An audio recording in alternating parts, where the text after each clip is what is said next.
저는 아직도 제 첫 상대를 선택도 안 했거든요. 근데 많은 분들이 김경모 선수를 뽑을 거라고 많이 하더라고요. 근데 저는 그 정도로 쉽게 가고 싶은 생각은 없어요. 김윤중 선수에게 모종의 좀 약속을 하셨다고. 웬만하면 지킬 거라고 생각하고 있어요, 지금. 만약 변현재가 오늘 저 배신하면 저는 세상 다 단절하겠습니다. 저는 김현중 선수가 저 뽑는 거 기다리고 있고 1+1으로 가야죠. 와 깐부구나. 이제 그냥 원하는 사람이 있으면 뽑을 생각이에요. 저를 이겼던 현재 형이랑 한번 해보고 싶어가지고 만약에 생각이 아직 없으시면 저를 한번 고민해보셨으면 저는 싫습니다. 요즘에 현재가 너무 잘하더라고요. 이번엔 좀 피해서 상위권 올라가가지고 진짜 뽑을 사람 없으면 저 뽑아도 현재요? 한판 뜨자. 연주랑 해보고 싶어요. 너무 쉬운 상대는 싫다. 네. 자, 과연 이재호. 이재호예요. 거의 싫다고 얘기한 유일한 사람인데. 그렇죠. 그러니까 솔직히 이 정도로 다 원할 줄 몰랐거든요. 네. 원래 원하는 사람 뽑으려고 했는데 그냥 재호 형이 싫다 해가지고. 굉장히 좀 기분이 묘한데요. 항상 뽑아달라고 할 때는 안 뽑아주다가 좀 싫다고 하니까 뽑으니까 그러니까. 엄청 당황스럽네요 지금. 진짜 이 친구 참 독특한 것 같아요. 이제 그룹 A입니다. 일단 김지성 선수랑 정윤종 선수가 눈에 들어오는데 그 두 선수가 만약 뽑았을 때 누구 뽑을지가 좀 궁금하거든요. 김지성 뽑아드리도록 하겠습니다. 같이 들어갈게요. 1+1? 근데 저도 만약에 저 뽑는다면 윤종이 형 뽑아드리려고 했어요. A조가 너무 무서워질 것 같은데요? 아니 원래 조지명식이 형 이렇게 안 돼요 A조는. 김지성 지성. 야. 프로토스 선수들은 제가 좀 꺼려지는 것도 있고 테란 대 테란전도 제가 좀 자신이 있어가지고 뽑게 됐습니다. 너무 잘해요. 너무 잘하는데 그중에 제일 만만한 건 윤종이 형이거든요. 저도 제일 좋은 것 같아요. 지금 비조 가면은 윤중이 형이랑 바뀔 것 같아서 재욱이 형이 많이 걱정을 하더라고요. 그래서 전 빨리 도망가려고 해요. 윤종이라도 행복했으면 좋겠어요. 그래 윤종이가. 제가 짊어지겠습니다. 근데 갑자기 재욱이 형을 뽑고 싶기도 한데 뽑아주세요 그러면은. 빨리. 도재욱이냐 정윤종이냐네요. 지성아 네가 못 이겨. 재욱이 형. 저는 이길만 해요. 지성이가. 오재욱은 못 이깁니다. 자 운명은. 정윤종. 네, 원하던 A그룹으로 들어가게 됐어요 정윤종. 윤종이 형이 대회에서 저를 만나면 쉽다고 그래가지고 한번 붙어보고 싶었어요. 원래 같은 팀이었거든요. 네, 그래서 이번에 해보면 재밌을 것 같아요. 자 우승자 출신의 선수들과 그 최근에 ASTL 그 우승을 이끈 김지성과 그리고 준우승의 기록이 있는 이재호가 선수의 커리어가 정말 대박입니다. 지난 시즌에 권한을 사용해 주려고 했다라는 이야기는 지난 시즌 이야기인 거고. 무조건 빕니다. 제발 변현재 선수 마음이 변하지 않았으면 좋겠습니다. A조 너무 센 거 아닌가요, 변현재 선수? 그러니까 A조를 아니 A조 실리를 챙겨야죠. 아니요. 네, 선택했습니다. 자 과연 이 독을 피할 것인지. 이 권한을 우승자의 권한을 자 김윤중을 들고 자신의 권한을 김윤중 선수 위에서 좀 써주면서요 결승급 대진이 지금 완성되었습니다. 제가 뚫고 올라간다면 이제 이번에도 결승까지는 갈 수 있을 거라고 생각하거든요. 저는 우승자가 있는 A 그룹이 이렇게 센 조는 태어나서 처음 봅니다. 투데이스 매치업 민, 변현재, 프로토스, 라이트, 이재호, 테란, 로열, 김지성, 테란, 웨인, 정윤종, 프로토스, ASL 시즌 13 16강 브리업 스튜디오 라이브 ASL에 오신 것을 환영합니다.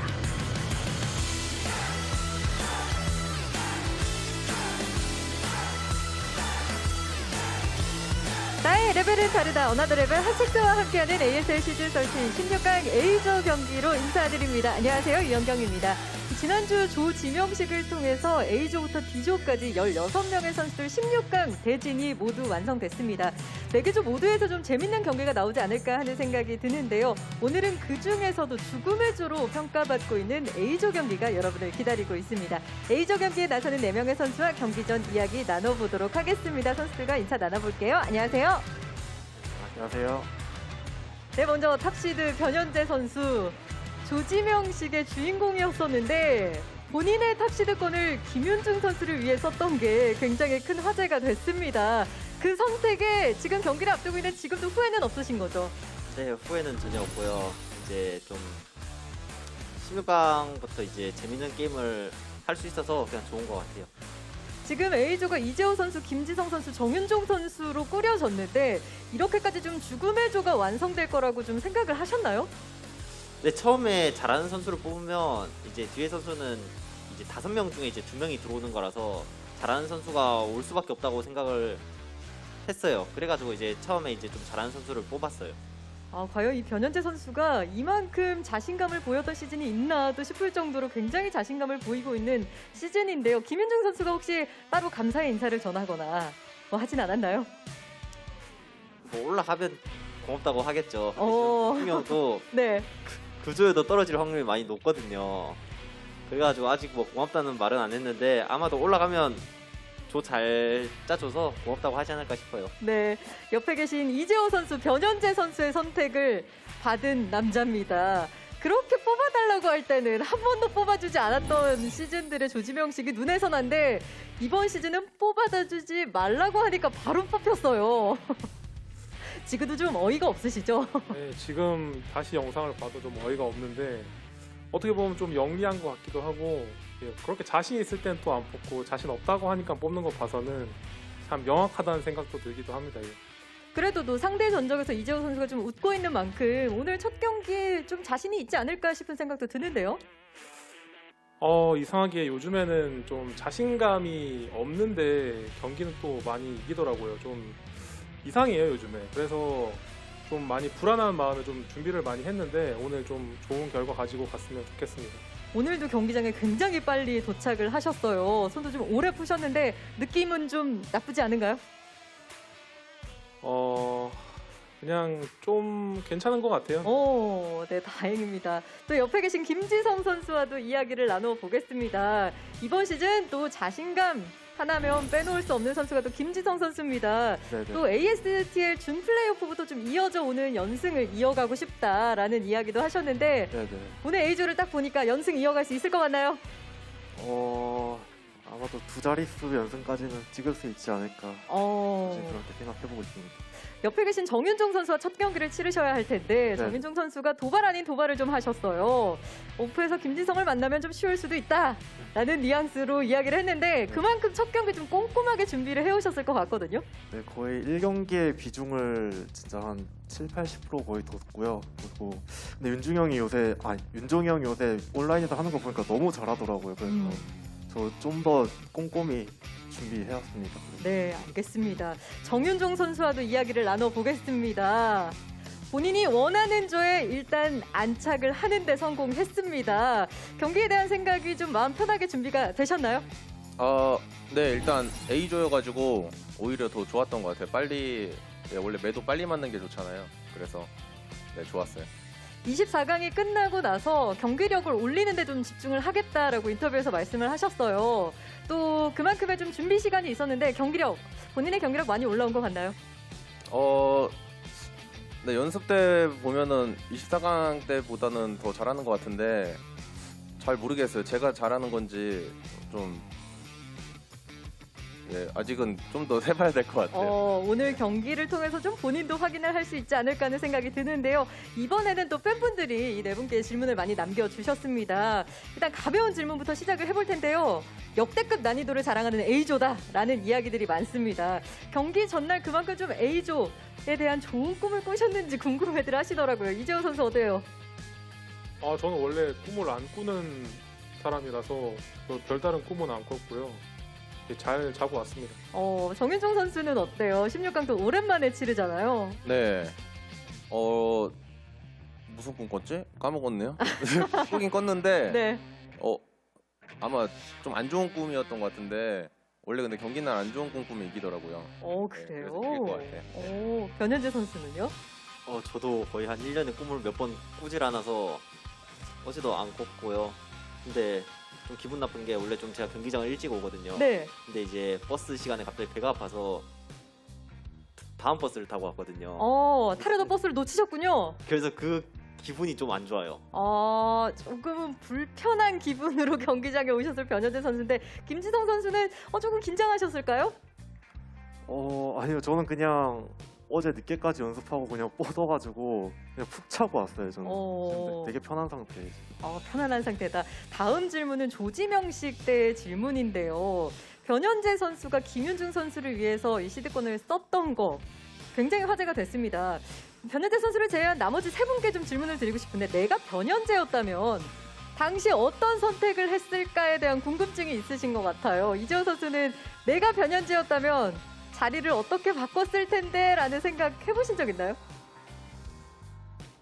그 마지막 권한은 모르겠고 일단 처음에 저를 안 뽑았을 것 같아요. 저는 제가 만약에 탑시드권자였으면. 근데 그만큼 현재가 또 자신감이 많은 상태라서 뽑은 것 같은데 그래도 마지막 권한은 김윤중 선수를 위해서는 안 썼을 것 같아요. 저는. 김지성 선수라면 내가 변현재였다면 A조 이렇게 만들었을 텐데 하는 생각 해보셨나요? 사실 그 이제 탑시드 권한을 윤중형한테 쓰는 거는 뭐 그러려니 하는데 솔직히 오히려 네. 첫 경기 상대는 저한테 무조건 쉬운 상대를 골랐을 것 같아요. 둘 다 탑시드 권한을 날려버리는 거라 이제 그래서 A조를 들어오고 싶었거든요. 저 쉬운 조 하고 싶어가지고.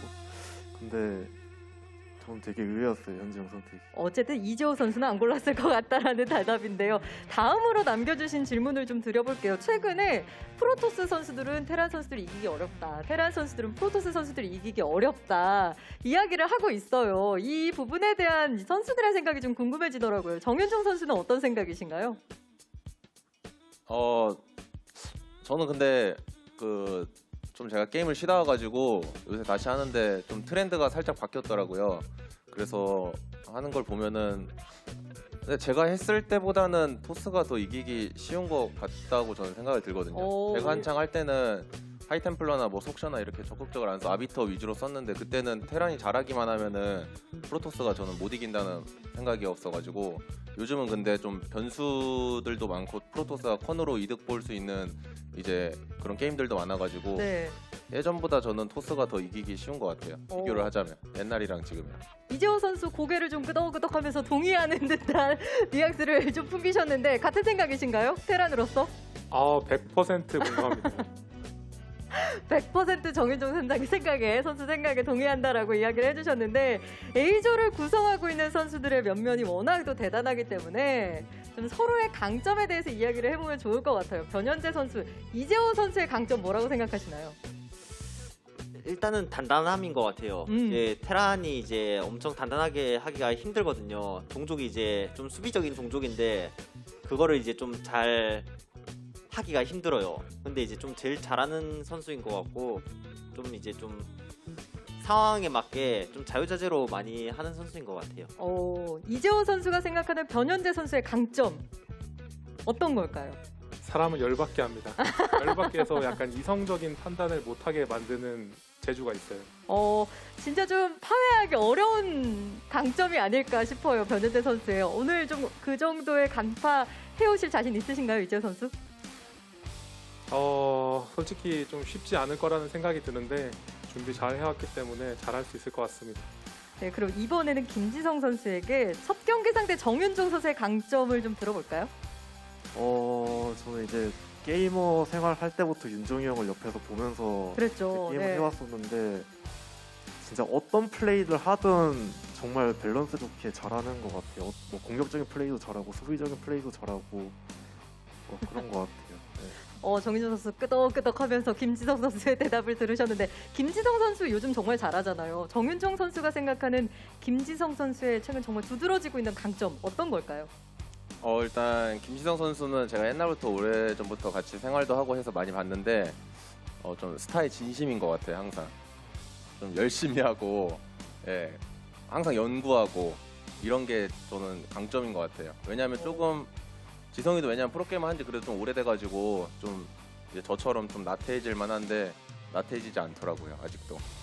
그게 강점인 것 같아요. 또 이 노력의 완성까지 더해진다면 김지성 선수 역시 좀 이기기 힘든 상대가 되지 않을까 싶습니다. 워낙 서로의 강점을 잘 알고 있기 때문에 오늘 더 재밌는 경기가 나올 것 같은데요. 끝으로 각오를 한마디씩 짧게 들어보도록 하겠습니다. 변현재 선수부터요.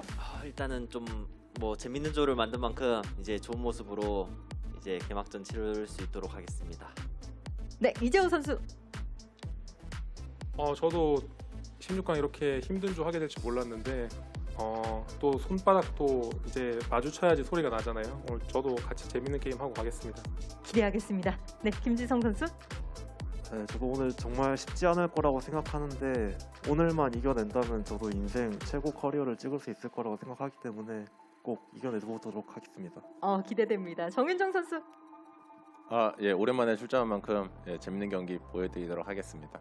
네, 네 선수의 멋진 경기력 기대하겠습니다. 인터뷰 고맙습니다. 자, 이렇게 16강의 첫 페이지를 장식할 4명의 선수와 함께 이야기 나눠봤습니다. 죽음의 조로 일컬어지고 있는 A조에서 살아남아 8강에 오를 선수는 누가 될지 지금부터 ASL 시즌 13 16강 A조 경기를 통해 확인해 보시죠. ASL 시즌 13 언리미티드.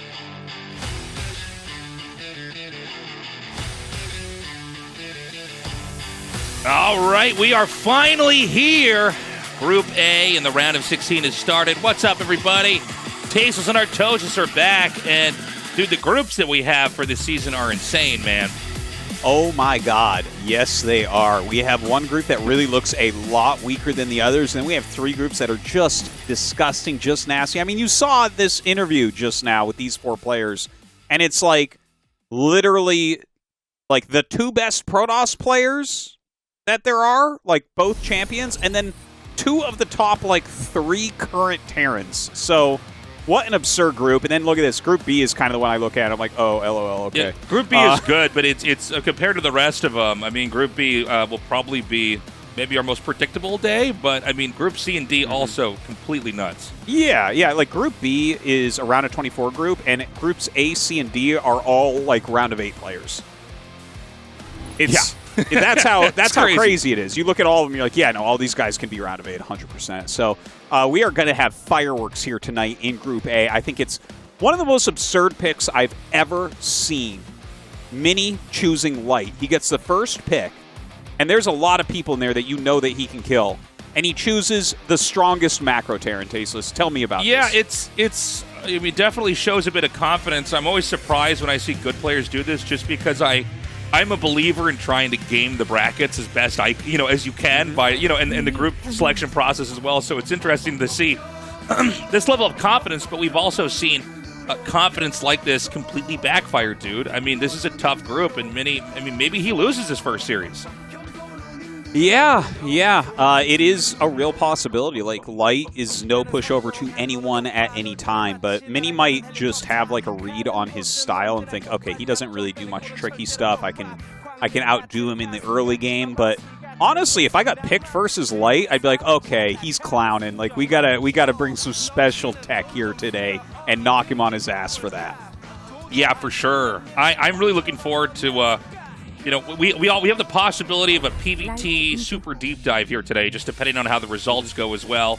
And we'll see if the mirror matchups come. I welcome the TVT and the PvPs, but we have some just insane Terrans and Protosses, and so this is going to be a lot of fun, especially for you and me as a Protoss, you and a Terran, to kind of see how these guys approach the matchup today. Oh, absolutely. I'm really excited to see this is a potentially metagame shifting group. These are like the leaders of their races. So you can't really get better matches than these. And the fact that we might have like endless TVPs, there's a lot that could be learned, a lot that could be gleaned. But there's also possibilities of just like gas steals and forward gateways and two factories totally. and stuff that we'll never learn from. I mean, let's see what Mini wants to do. We should mention that, in the last ASL, Mini really flexed what you can do with carriers. Carriers do seem to be trending a little bit more than arbiters. I know sometimes it's circumstantial, but other times it can be stylistic. Are we going to see Mini this time around really try to do, some carrier play? Yeah, it's possible, but honestly, I think you're not supposed to do carrier play against Light, because the counter to carrier play is like relentlessly good macro. Like, if you are just basically staying near max supply as Terran, you can beat those carrier builds. So I feel like that's where Light actually might get super strong. I think Mini needs to play a different way. Well, let's see, man. We're going to go to Vermeer. We're going to go to Vermeer for map number... Vermeer, go! Let's see what Mini and Light have in store for us here. In really what could be one of the best PvTs of the entire tournament. Let's go.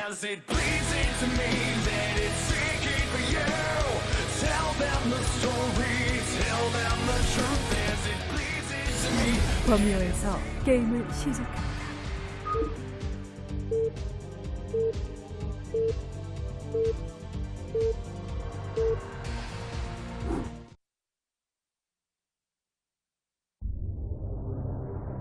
All right, in the top right of Vermeer, we have Mini.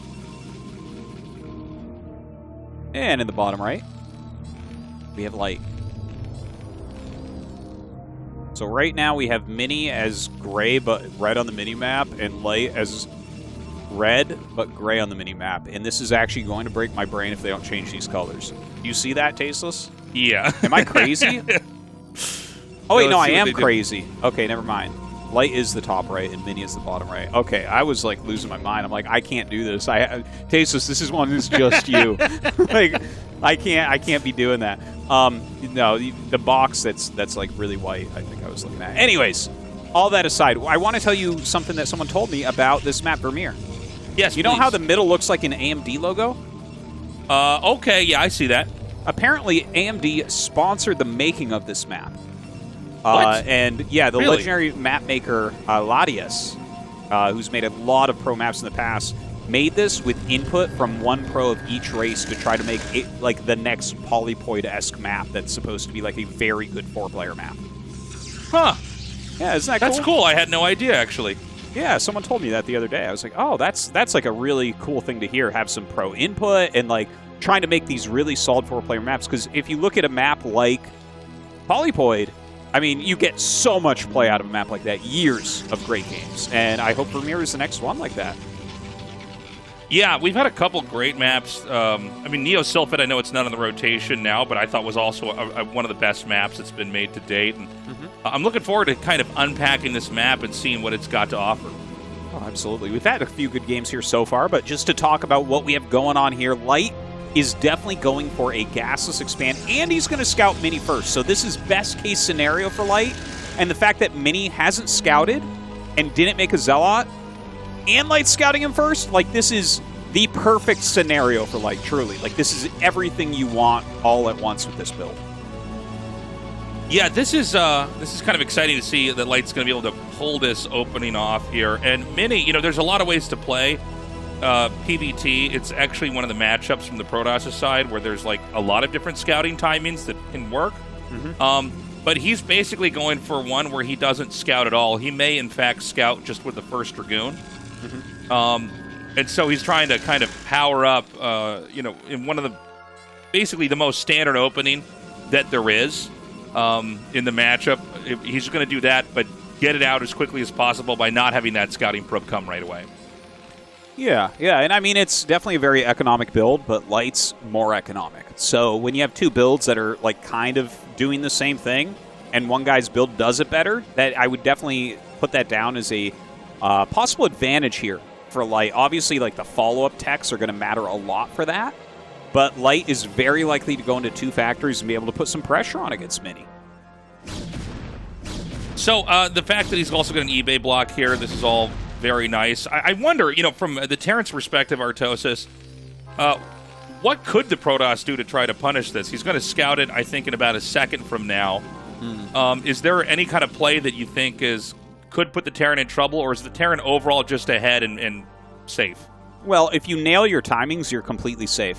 Okay. With what has happened so far this game and how late the scout is, all you have to do is nail your timings. Now, we saw the Citadel go up for Mini, so he's clearly going for a very quick DT rush. But the thing is, like, I mean, a good Terran player knows the timing of literally everything. Like, a clock starts in your head when your like SCV goes out of the base, right? And so you just have to have a turret before a DT can get there. Now, this is quite a quick DT that's going to be coming, and now we just wait to see if a turret gets made. That's it. Yeah, I mean, I will tell you, I feel like, you know, although I think a lot of Terrans would not think DT, they wouldn't have DT be the first thing that comes to their mind in this moment. Yeah. I think this is probably going to be one of the weakest plays versus what the Terran's doing, as long as that turret gets up.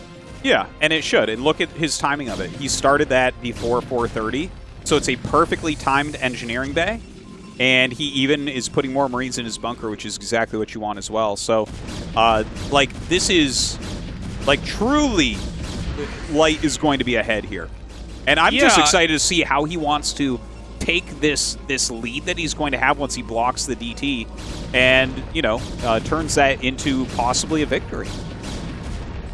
Yeah, I'm curious about this, and maybe you remember, because I'm not totally clear. Did he make the Citadel after seeing that he was behind with the Terran expanding? Because I find that to be an interesting move. He made it after the Engineering Bay block.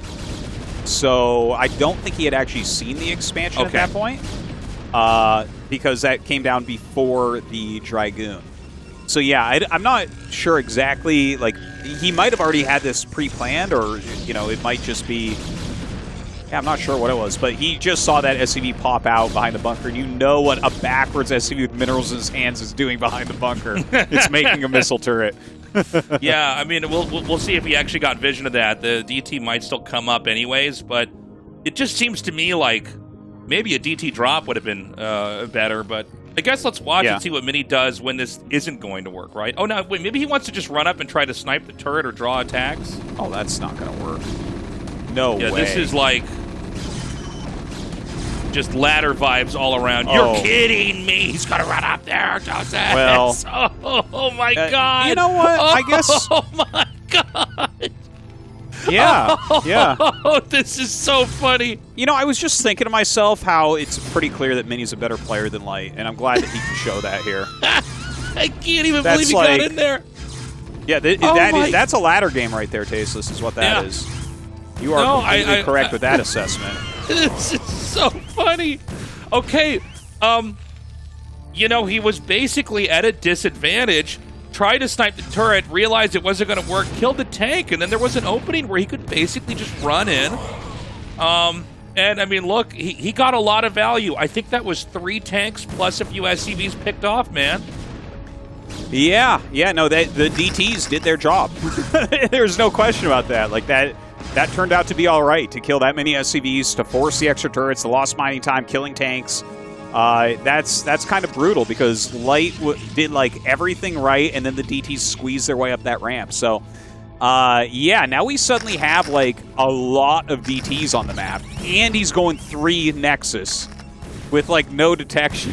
Yeah, this is crazy. So Mini is just the world's greatest ladder player, is what this is. Dude, I mean, it's so funny because, you know, it's such an important match. You know, we were basically talking about the fact that, look, man, if they actually manage to, like, block off the DT, I mean, you're at an advantage. You can't really get much utility from DTs, and of course you're playing blind. You skip observers when you go for this, but the fact that he actually executed that as well as he did is pretty insane. Now, I mean, I think Light's doing his best to try to get some damage, but I almost think this is a bit of an overextension here. I know that the Protoss can't mine right now from this third base, but no probes were killed, no real damage was inflicted. Mm-hmm. And, you know, yeah, I think he overplayed those vultures a little bit at the wall, I think. Yeah. Like, honestly, if he had just laid the mines nicely and gone after this Nexus, he would have probably killed it. Right? Like, there's just... The Robo only started after the vultures are already down here, so it seems to me that Light did overextend at the wall. He definitely had a better punish in there, and unfortunately did not get it. By the way, he is actually getting a Robo support bay, which is interesting. It's not every day that you see a DT opening from the Protoss and then Reaver Tech later on. Yeah, that's actually very surprising. Yeah. And you're right, you almost never, ever, ever see that. But because of that, it can almost be good. Because, like, you play a certain way against Reaver, but, like, for instance, if someone goes DT, generally it's just going to be heavy gateway units after that. And so, like, if you might attack kind of clumped up, and then suddenly the Reavers do really well, and you're like, wait, what? Like, who goes Reaver after DT? Oh, yeah, and I mean, the fact that, you know, your observers are going to be late, I don't think the Protoss has any way to confirm when the Terran took the third base, for instance. So, like, you know, DTs can be strong for Protoss, but it doesn't lend itself very well, you know, to a kind of comfortable mid-game. So, you know, from here, having Reaver Tech, this could be a bit surprising. You know, the turret placement is sort of different for, you know, okay, well, he's going to see it now. So he will be ready when he sees this coming. Yeah, and obviously it's not going to be only Reaver. He's going to go into Psystorm drops as well, which I think is, obviously always a solid play. Light, though, is making a lot of turrets. He does have that third command center up, like you mentioned, laying mines all over the place. So he's actually countering this all pretty damn well. And when your supply is this close, around 100, you feel very good as Terran. Like, even though those DTs got in, I think it brought some parity to what was going on, but... What? Artie, he's getting a second robo. Oh, is he? Oh, my God. I just saw it. Yeah. I'm glad the Observer clicked on it because I wouldn't have even noticed it. I would have assumed it was just something else. So we've seen double robo play here, but I mean, this is, I think, kind of on the fringe of strategies. Yeah. But I'm really excited to see Mini using this. This is something I've seen from time to time, and I've always wondered if this was really viable at the top level. Well, it was really trendy, like, what, 4 months ago or something like that? 5 months ago? We saw a lot of people doing it, but yeah, I don't think it's honestly that good anymore. But here we go. He does drop the Reaver out, plenty of turrets. So he's like, this is, yeah, like, look, I mean, what's he actually losing here? A couple turrets, a tank, a couple vultures for a speed shuttle, a Reaver, and a couple zealots. And the thing is, you now have a very good idea of what Mini's mindset is here as Light, so we should just see more and more and more turrets and mines just kind of all over the place. And if he just plays like a slower game here and blocks these kind of backstabs, this mass shuttle play, I think, has... Like, I think it's good. It's a good, like, scrappy, battling composition that can do good harassment. But if you shut down the harassment, that takes a lot of the power out of it. Yeah, I mean, I think you're completely right on how the Terran needs to play this. The Terran needs to almost disengage with the map itself and not be moving out too much, because a couple of shuttles can let Protoss take a fight they would otherwise never win. You know, especially if you're just dumping Zealots and you're going to get off a Storm Drop here or there. And so I think the real trick here from the Terran's perspective is to basically back up and start to really let those upgrades come in. And push when you're ready. Don't have, like, stray units anywhere on the map.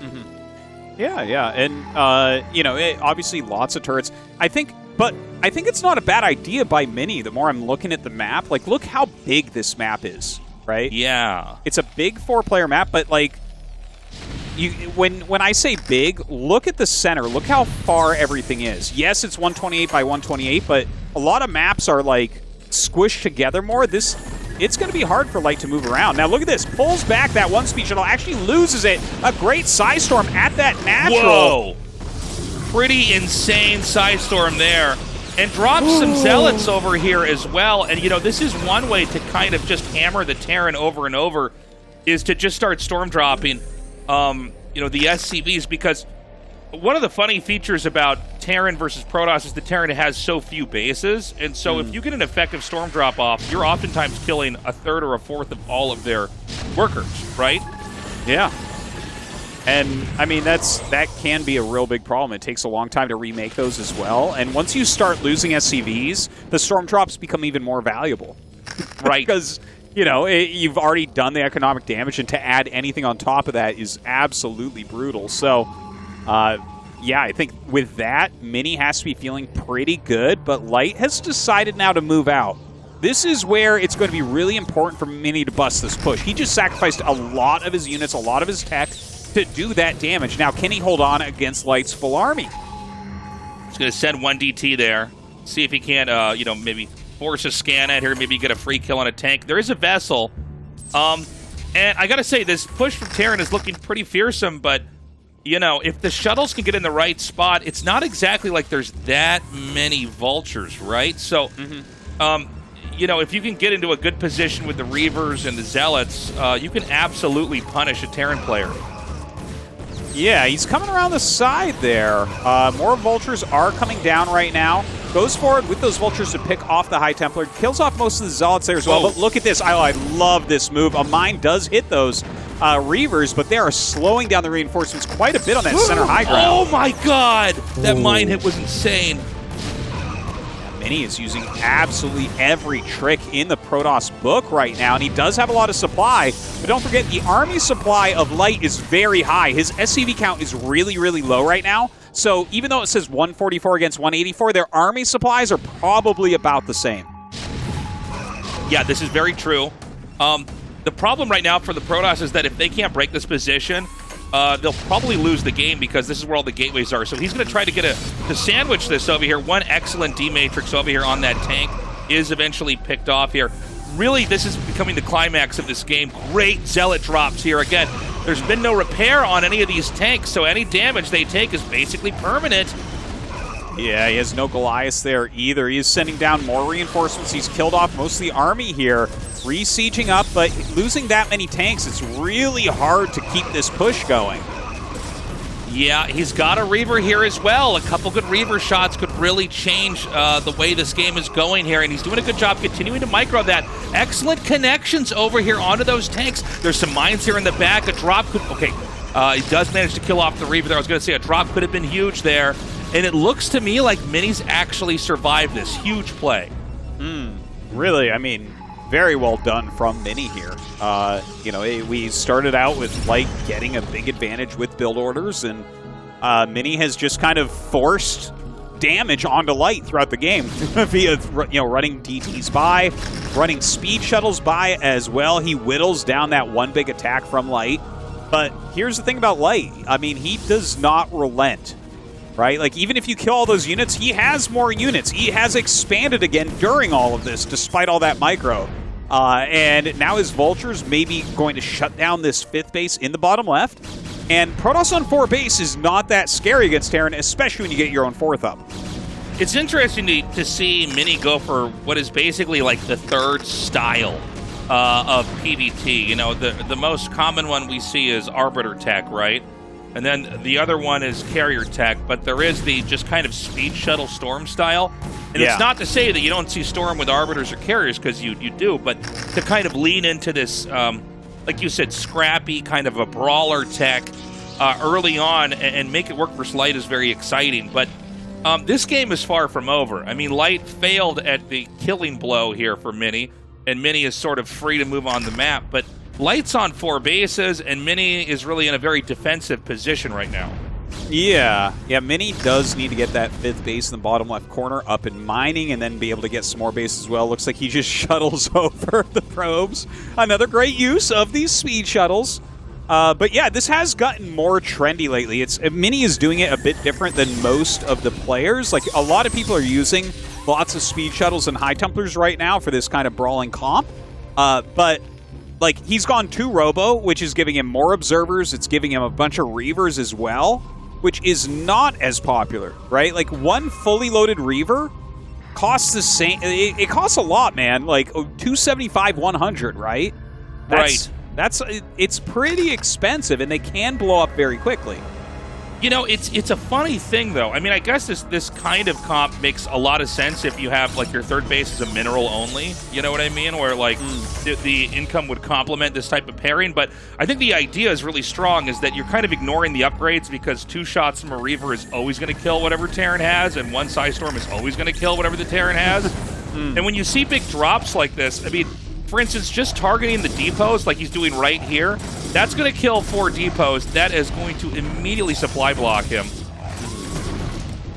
Yeah, that is a very annoying move right there. And of course, Light has to get that fixed. But as all those units get sacrificed for the harassment damage, Light immediately moves in for a counterattack here.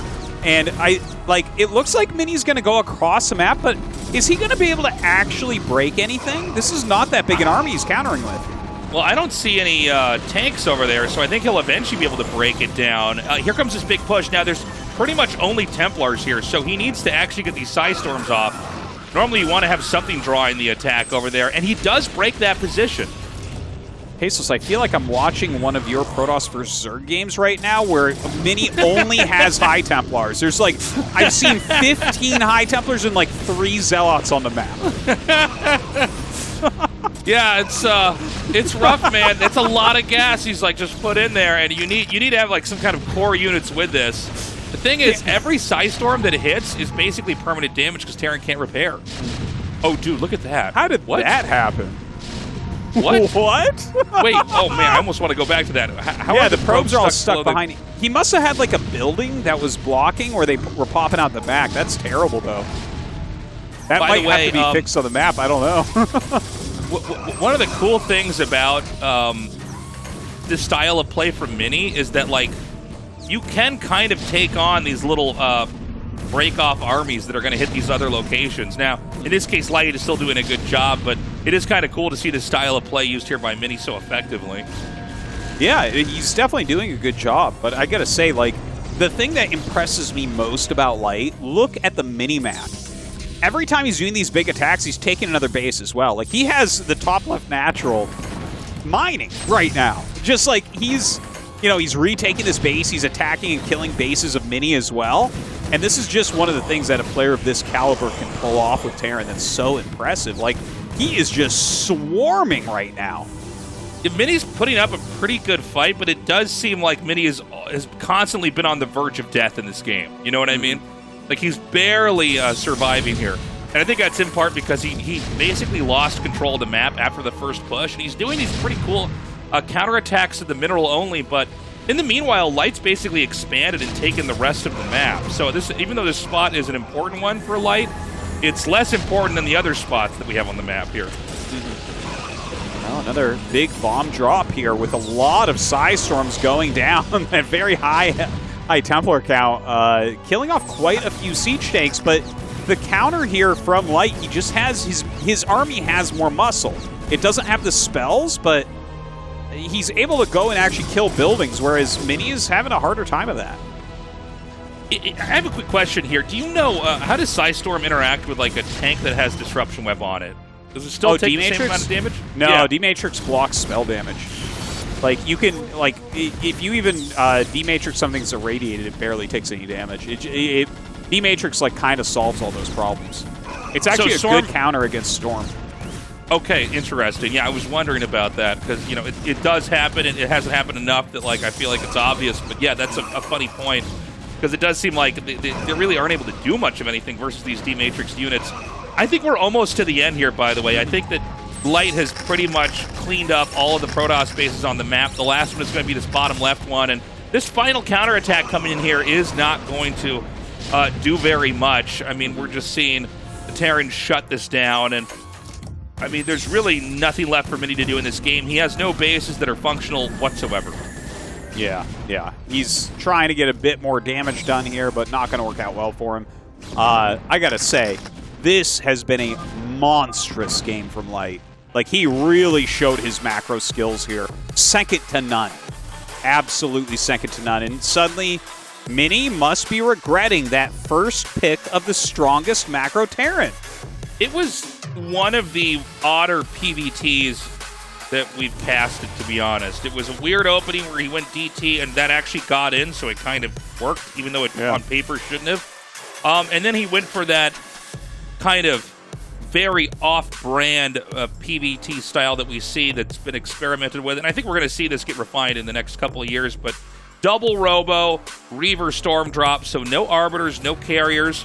It makes for a very different matchup, but ultimately Light was just too clean overall, and I think, you know, it's a weird thing for Protosses because they're used to kind of making observers throughout the game and having the map covered, and when you're going for mass shuttle, observers take a back seat. And I think that was another one of the reasons why Mini wasn't really able to control that game very well. Yeah, Light, I think his counterattacks that he hit were amazing as well. I mean, I could talk all day about what he did well, but we got to go to a quick commercial break. When we come back, Royal versus Reign.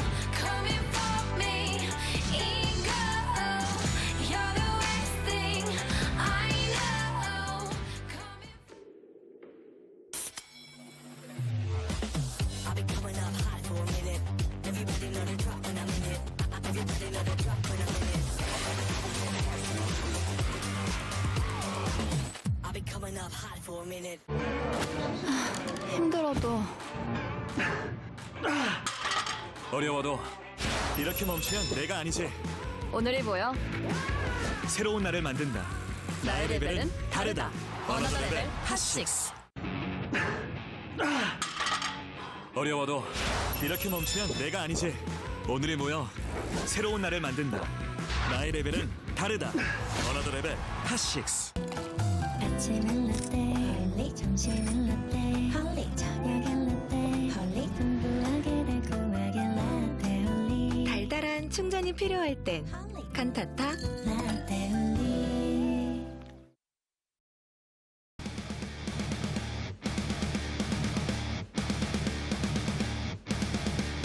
I'm still eating my protein bar. I wasn't ready to come back this soon. Hello, everybody. We're ready to go.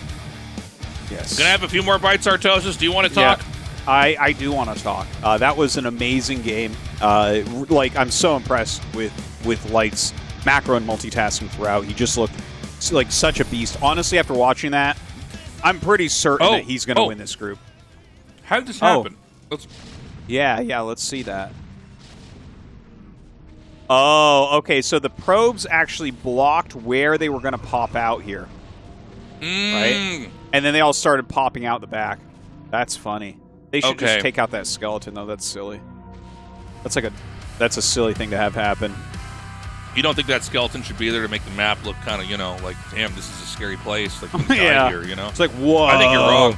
I think they need more skeletons around that assimilator. Yeah, they should definitely. They should make it just right so you can pop a probe over and make a cannon there. So that Zergs can't take their thirds. That's what I think, Tastosis. That's a great idea. There you go. So we're going to be going into... I'm sorry, man. I'm still trying to finish this thing. No, it was a short it's break. Fine, Tastosis. Royal going up against Rain. This is kind of a wild match. And honestly, Mini better be praying that Rain wins this. Because as good as Mini is, I've never seen PvP as strong as Rain's. So I just want to throw that out there that we might have the champion eliminated immediately in a group of his own making. If this does not go correctly, this next match. Dude, you make a very good point, Tastosis. Yeah. Rain is the one guy who could maybe absolutely take down Mini here. Yeah, seriously. Now, that being said, like, I think, actually, in my opinion, even though Rain looked really good in that last round, so I'm just going to assume Rain is in good form, because he looked very good in the round of 24 group. But I've always felt like his Protoss vs. Terran was actually his weakest matchup. And Royal is really good at TVP. So, I mean, I could see Royal being able to take this and getting a nice little TVT in the third match. I think you could be right about that. Rain, you know, has always blown me away by how quickly he'll just take out, like, top-level Zergs, like the very best Zergs in the world. He'll, like, do some strategy that's so insane that he'll just end the game right in the mid-game. And PvP, I mean, that speaks for itself. One of the most memorable KSLs where we really got to explore that matchup and see that Rain has absolutely no problems there. But, yeah, let's see how Rain is going to approach PvT. I mean, he's still a very solid player, but I think you're definitely right. Like, when you think of Mini or you think of Snow, that's really where, you know, you see the best PvT play in the world. So, you know, how is Rain going to approach this? You can even see here, only a 40% win rate versus Terran. Yeah. And I mean, you got to give a nod to, like, a lot of these players that, like, have records like that are just tip-top players like him and Mini. Because Mini's record isn't that good either, but a lot of both of their losses are to Flash and Last, right? Who were, like, by far the best two Terrans ever in ASL. Like, Last, if he was still, like, he was better than Light. You know, like, but I mean, obviously he's retired at this point. So I don't think that completely sells. Like, I still think it's his weakest matchup, but it's better than 40%, I would say. Yeah. No, that's a good point. You know, if you're playing Flash a lot and, you know, Flash was in ASL when Rain was super active, that is true. It does kind of change the way that the stats look to the point where it might not really be that accurate. Or at least not represent his overall skill. Yeah. So, you know, I'm excited to have Rain back. You know, as a fan of the, you know, of his play, and of course a fan of the race. I really want to see how he's able to play in the modern era. This guy was doing variety streams for quite a while, so he's back. Let's see how good his PvT is, but also, is it very modernized? Is it very modernized, guys? That's what we must find out. Best outro ever, guys. We're gonna go Into our game now, Royal versus Rain in this best of one to see who will face off against Light in the winner's match on the map Vermeer.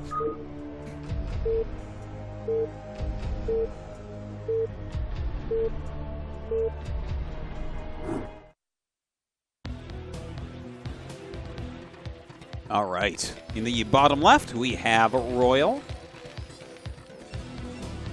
And in the bottom right, we have Rain. So I highly doubt... what type of style?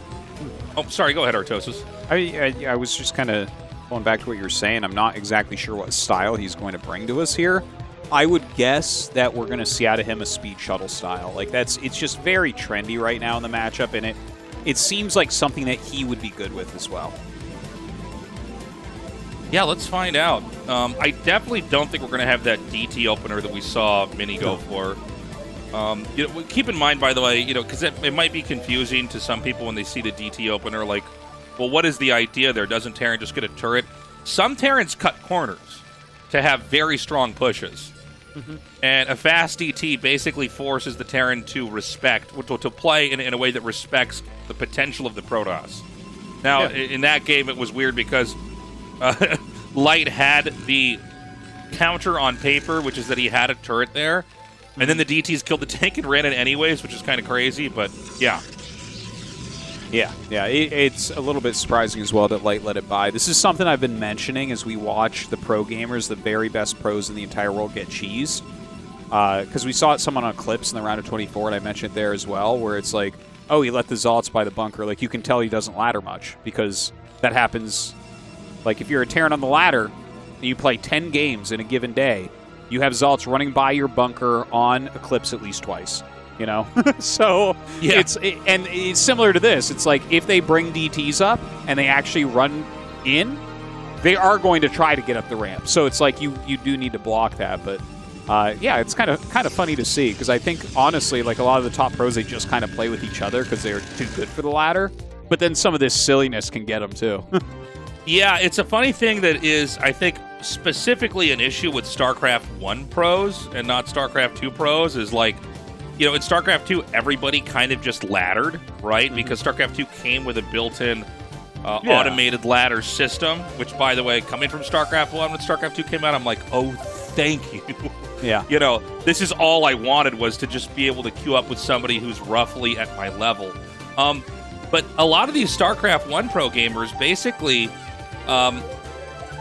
made their bones in StarCraft by playing in team houses and playing with just, a handful of people, right? I mean, that's how you and I would practice, on Media Artosis, right? We would have a bunch of people in a game lobby, and people would rotate and play games. And a lot of these StarCraft 1 pros have basically kept that habit. They have their cliques of people they play with, but then you don't get exposure to some of the more barbaric styles of play that are occurring on lower levels. That's true, yeah. Totally. And, maybe that opens up some holes in some of their plays sometimes. Now, this was an attempted gasless expand. The probe came a little bit too quickly, so Royal did have to take his gas. It's okay. The build is still working out just completely fine for him. Rain, where is he going? Is he going to attack? We don't see a probe coming down to the natural. It looks like he's saving up for a robo. See this probe out there? It looks like he wants to proxy robo. You see how the Marines are going out and finding the probe and pushing it back? Oh, I see what you're saying. I'm sorry. Yeah, I actually had the probe on the minimap flipped in my brain. Yeah. I was like, how is that probe chasing that SCV at the top of the map? So I think you're right. I think he might have been flirting with the idea of putting a robo down there. This was the crazy strat that beat Flash when Snow did it, where you put the robo there and basically slow crawl the Reaver to the bunker and blow it up, and then kind of dive into the Terran's main and kill him. But instead, he's just going to go ahead and try to get an expand up. He may have wanted to do that and realized, all right, this just isn't working. We're just going to have to play from behind.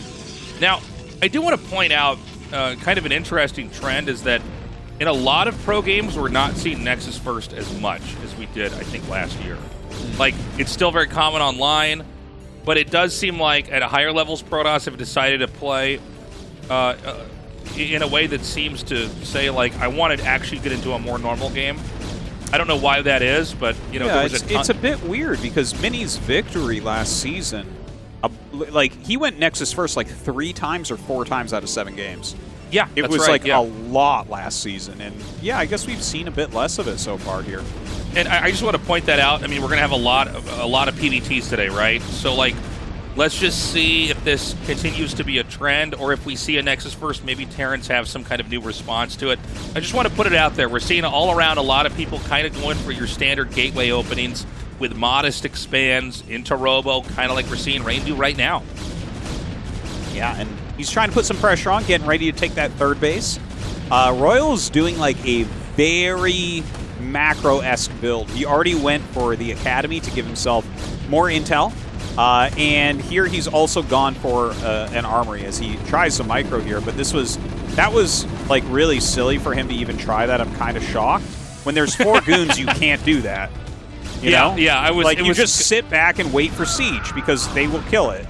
Yeah, when Protoss gets 4 Dragoons, that's really the number where it becomes extremely dangerous for the Terran player, because 4 Dragoons can 2-shot a tank.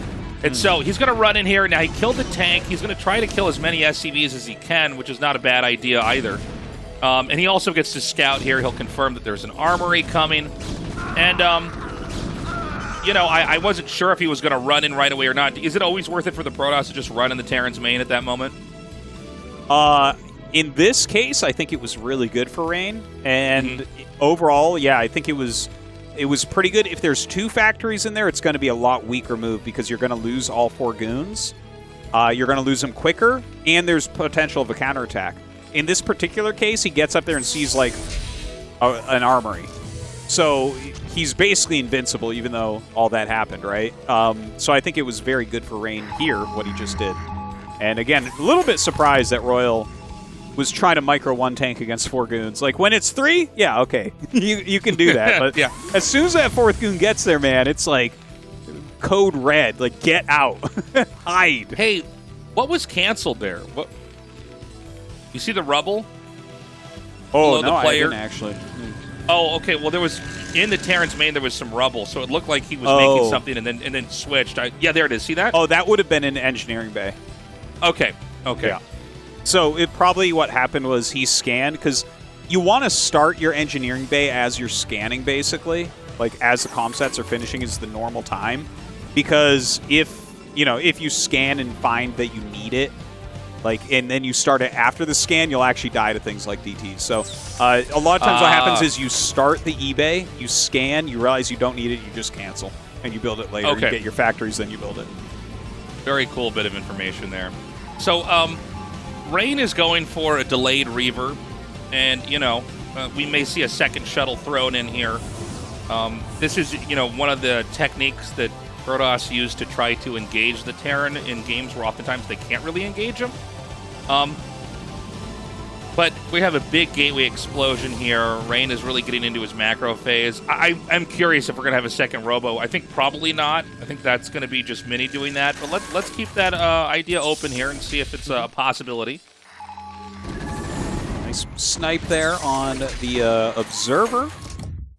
Rain going across the map with his shuttle, but, I mean, you're not going to find any damage here. It's Goliath tank on 3 factories while getting more upgrades. Like, Royal is completely safe, just kind of going down his own road, playing a little bit of single player here. And Rain, I mean, he'll like, check the edges, but you're not even going to try to go into the main base against ranged Goliath. You will always lose that.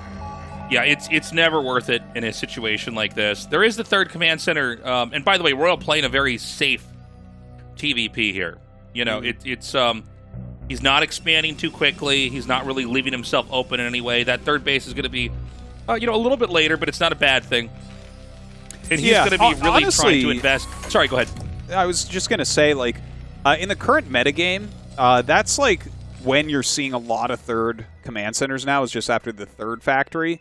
Like, these old builds that people, I see a lot of people talking where they remember the Flash tutorials of, like, make your 3rd command center at 7 minutes. It just doesn't really happen anymore because Protoss have gotten so good at cracking you open if you don't make enough units. Yeah, you know, it's funny, in the past, Terrans would take third bases very quickly, and there was periods where Protosses didn't know how to punish that sometimes, but now, I mean, Protosses really know how to get in there and stomp down those bases. And so, you know, things are going to slow down a little bit here. Maybe when the second shuttle gets over there, he'll fly into the main, but, you know, for a little bit, you really can't do that much as the Protoss, right? And the Terran isn't engaged with the Protoss in any way right now either. Yeah, but now we have a couple speed shuttles. So Rain definitely going to try to do something. He brings the Observer in, and the Observer sees a single turret. Obviously, one turret doesn't do anything against a couple speed shuttles, so he might try to run in there. Third base is going to be at least attempted to be taken here by Royal. And here we go. The speed shuttle's coming in, targeting them immediately, but actually misses one of the shots there, not clicking quickly enough, I guess. Picks off one shuttle. The other shuttle very low, but I guess nothing in it anymore. The Dragoons in a great arc here will end up picking off quite a bit. Yeah, and he probably wants to snipe down this one tank and then maybe back up. And that was a beautiful execution there by Rain. You know, the double shuttle, it's too bad he ended up losing the Reaver, but honestly, he played extremely well. And if you just keep this tank count down, you can end up where the Terran will effectively never get a third base if you do this correctly. Yeah. He's doing a really great job. He has speed now for his Zealots. He has a ton of gateways. And that's not that many factories, like 4 facts. Now, the upgrades are going to be really good momentarily here for Royal, right? Like, he's getting 2-1, so that's very strong. But this was a little bit sloppy for him, the way he came out. Yeah, he right now is going to try to edge out and take this third base. He's got to be careful. Now, the Zealots can't drag any mines in here, but all you have to do is keep killing these tanks, and it looks like he's going to be able to get... Oh, maybe he won't get that one in the back. Oh, that Zealot had a mission, man. He got in there and got the kill on that. And I'm a little bit worried for Royal here. Yeah, no, this is really bad. You need to get your critical mass of tanks to be able to really hit your macro flow, to be honest. This is one of the reasons why it's so powerful to kill these tanks early on, because you can't really secure a third base without around 9-ish tanks. And if you keep them below that, it's a scramble. And if you're buying tanks, that takes up the money that you wanted to add factories with. So a lot of things going wrong here for Royal. Rain, once again, diving on top of everything, dropping out some Zealots on top of these siege tanks. Dragoons in a huge arc, going to help pick some off as well. I am worried that this game is almost over here. I mean, you could just imagine Rain, as these fights are going on, going back to his gateways and just pumping out more units. And that's the last tank that's in the game. I'm sure there's more being made, but, you know, once the tank count gets low enough, the Protoss can kind of fight wherever they want, right? I mean, you're not that afraid of anything. And so the third base is going to be exposed. The Dragoons can try to come up here. Looks like he's kind of getting a little bit... he's got a lot he's trying to do at once here, but honestly, if he could force a lift on that and kind of keep the game in this position, the Terran is going to run out of gas and basically fizzle out. Yeah, I think it's already basically there. Like, look at this, 155 to 93. That's not holdable for Terran. Not even close. And Zealot's going to the third base. That has to be lifted. The SCVs have to run. Like, the amount of Zealots coming up this ramp, I think it's just a GG. Yeah, there you have it. And Rain will advance. I mean, he played a very proper textbook PvT. You know, he set up for a fight that he won effectively, and that was where the Terran wasn't able to get back into position. Terran needs to get that third base even if it's late. He couldn't do it, and Rain wins, and that means Rain goes up against Light. Yeah, and I think Mini should be pretty happy with this situation. Rain's PvT looking very, very strong here tonight. I do think Royal misstepped, though, multiple times there.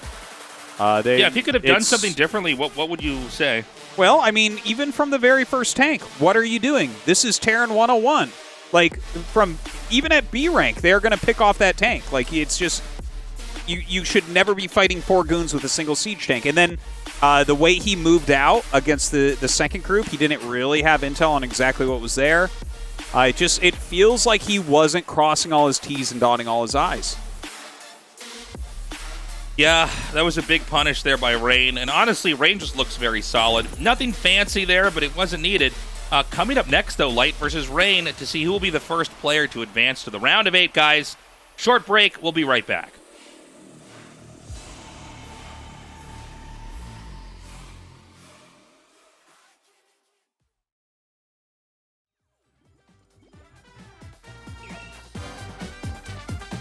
내가 그린 기린 그림은 깡콩깍지냐? 아프리카 TV와 TV가 진행하는 나이다.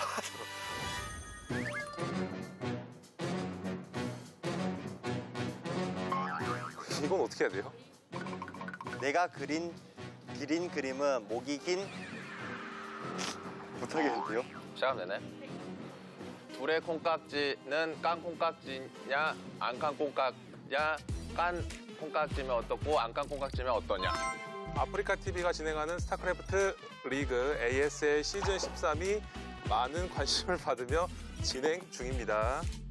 스타크래프트 리마스터는 2017년 8월 15일에 출시된 스타크래프트 및 스타크래프트 브루드워의 리마스터판이다. 내가 그린 기린 그림은 목이 긴 기린 그림이고 네가 그린 기린 그림은 목이 짧은 기린 그림이다.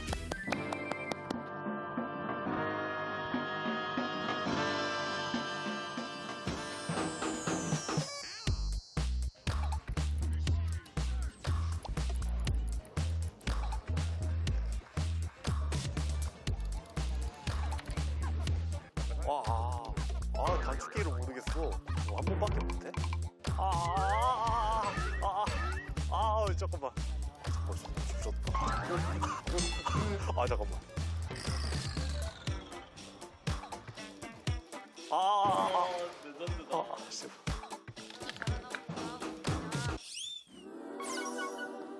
책상이 높은데? 변현재가 평소에 요즘에 엄청 좀 많이 하고 잘 알아가지고 현재가 1등 할 것 같아요.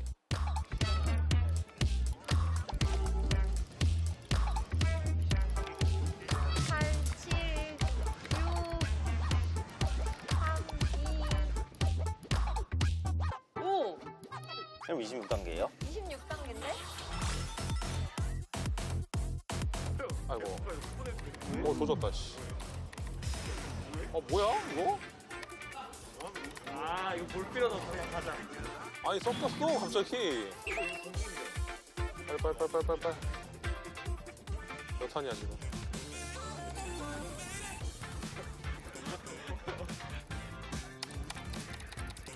이렇게 해서 20.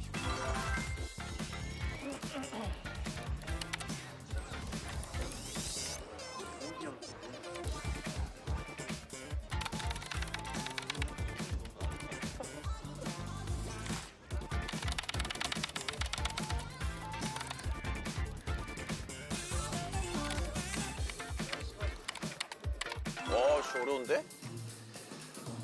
잠깐만.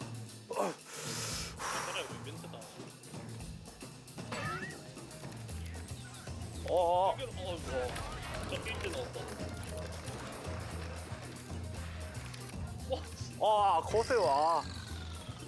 테란 안 잡히면 진짜. 잠깐만. 빨리. 잠깐. 단축키 뭐였지 이거? 아니 야 그냥 들어가. 처음에 못 보겠다. 와 진짜 못한다. 나 몇 시였냐? 몇 시였지? 진지해. 오, 진지해.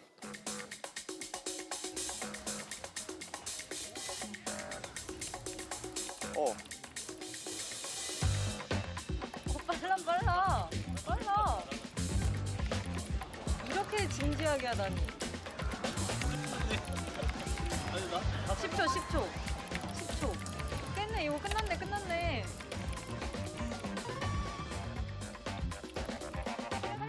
27? 27이죠?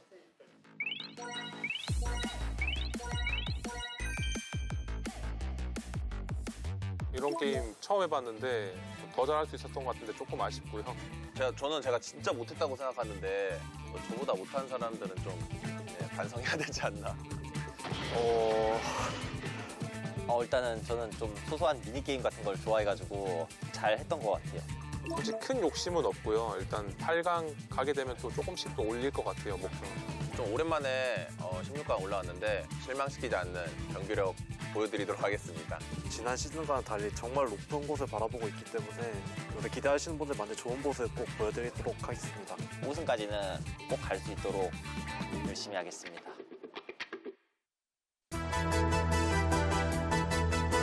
Uh-oh. You hear that, Artosis? What It's is the it? gamer synths.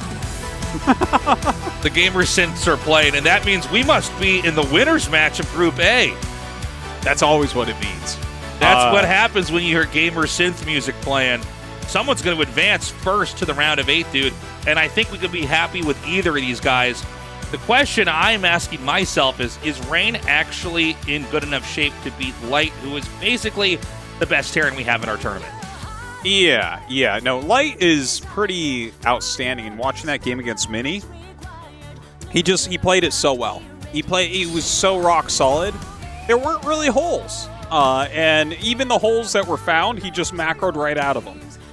So I think it's going to be tough. But hey, look at that. Okay, we're going to open on Eclipse. I think this is an important map win for Rain. If he doesn't beat Light on Eclipse, I can't imagine him taking both Allegro and Revolver. This is one for the ladder players. All ladder players are watching. We've had a lot of games on Eclipse. Show us the way, Light and Rain. Again, Protoss have a lot of different ways they can approach this because it is a one-on-one map, but you can play standard as well.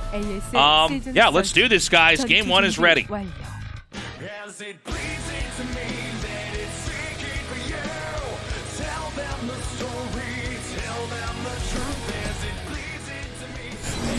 이클립스에서 게임을 시작합니다.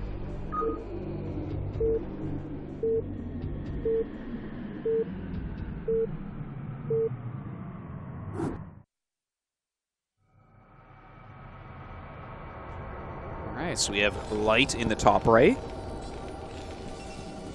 And in the bottom left, we have Rain.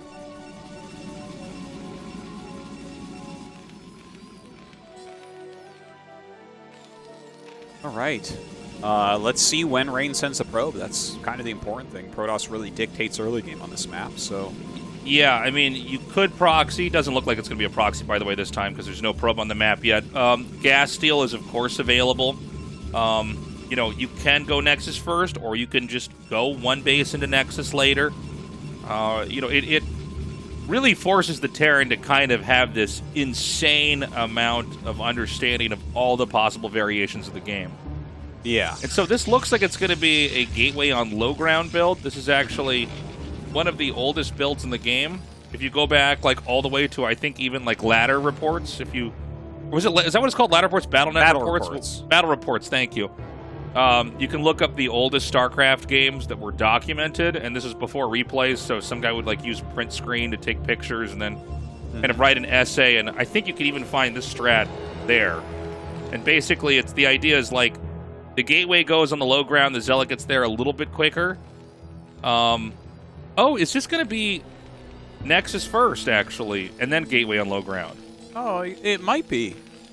And look at that. Light actually goes ahead and takes an extremely fast gas there, which is not that common. Not too many Terran players do that move.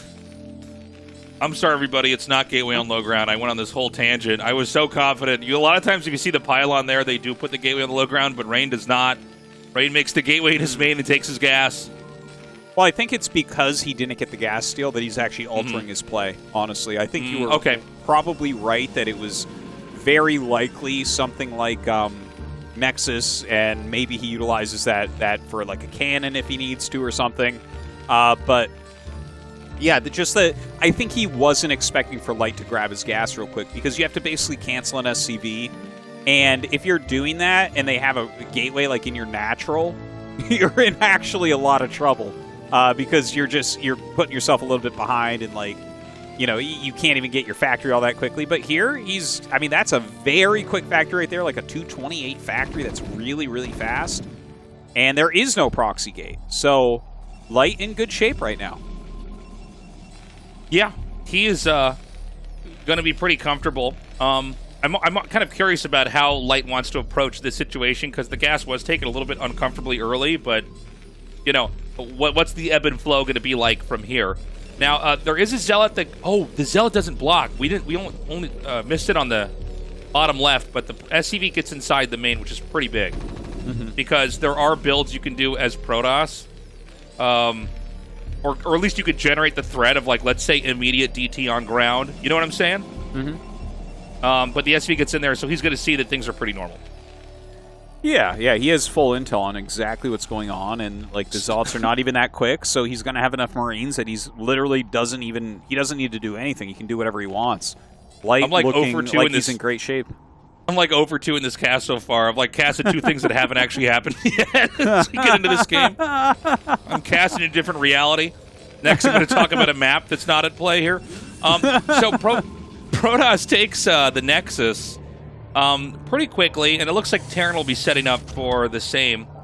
And we're going to go into actually one of the more standard styles for both sides to start things off. So just the factory expand here for Light. Going to get that started just after the Nexus here for Rain. Rain going to double check on it, sees exactly what's what. And yeah, I mean, this is like the most standard opener, which I would say that's very good for Light. Normally, Protoss can kind of hinder you and point you into the direction they want you to go in on Eclipse, and that really helps them to gain a bit of an advantage in the mid game, right? But when no advantage has been gained, suddenly you start looking at the other aspects of the map. Like, the map isn't that big, right? So, I mean, this isn't too bad for Light right now.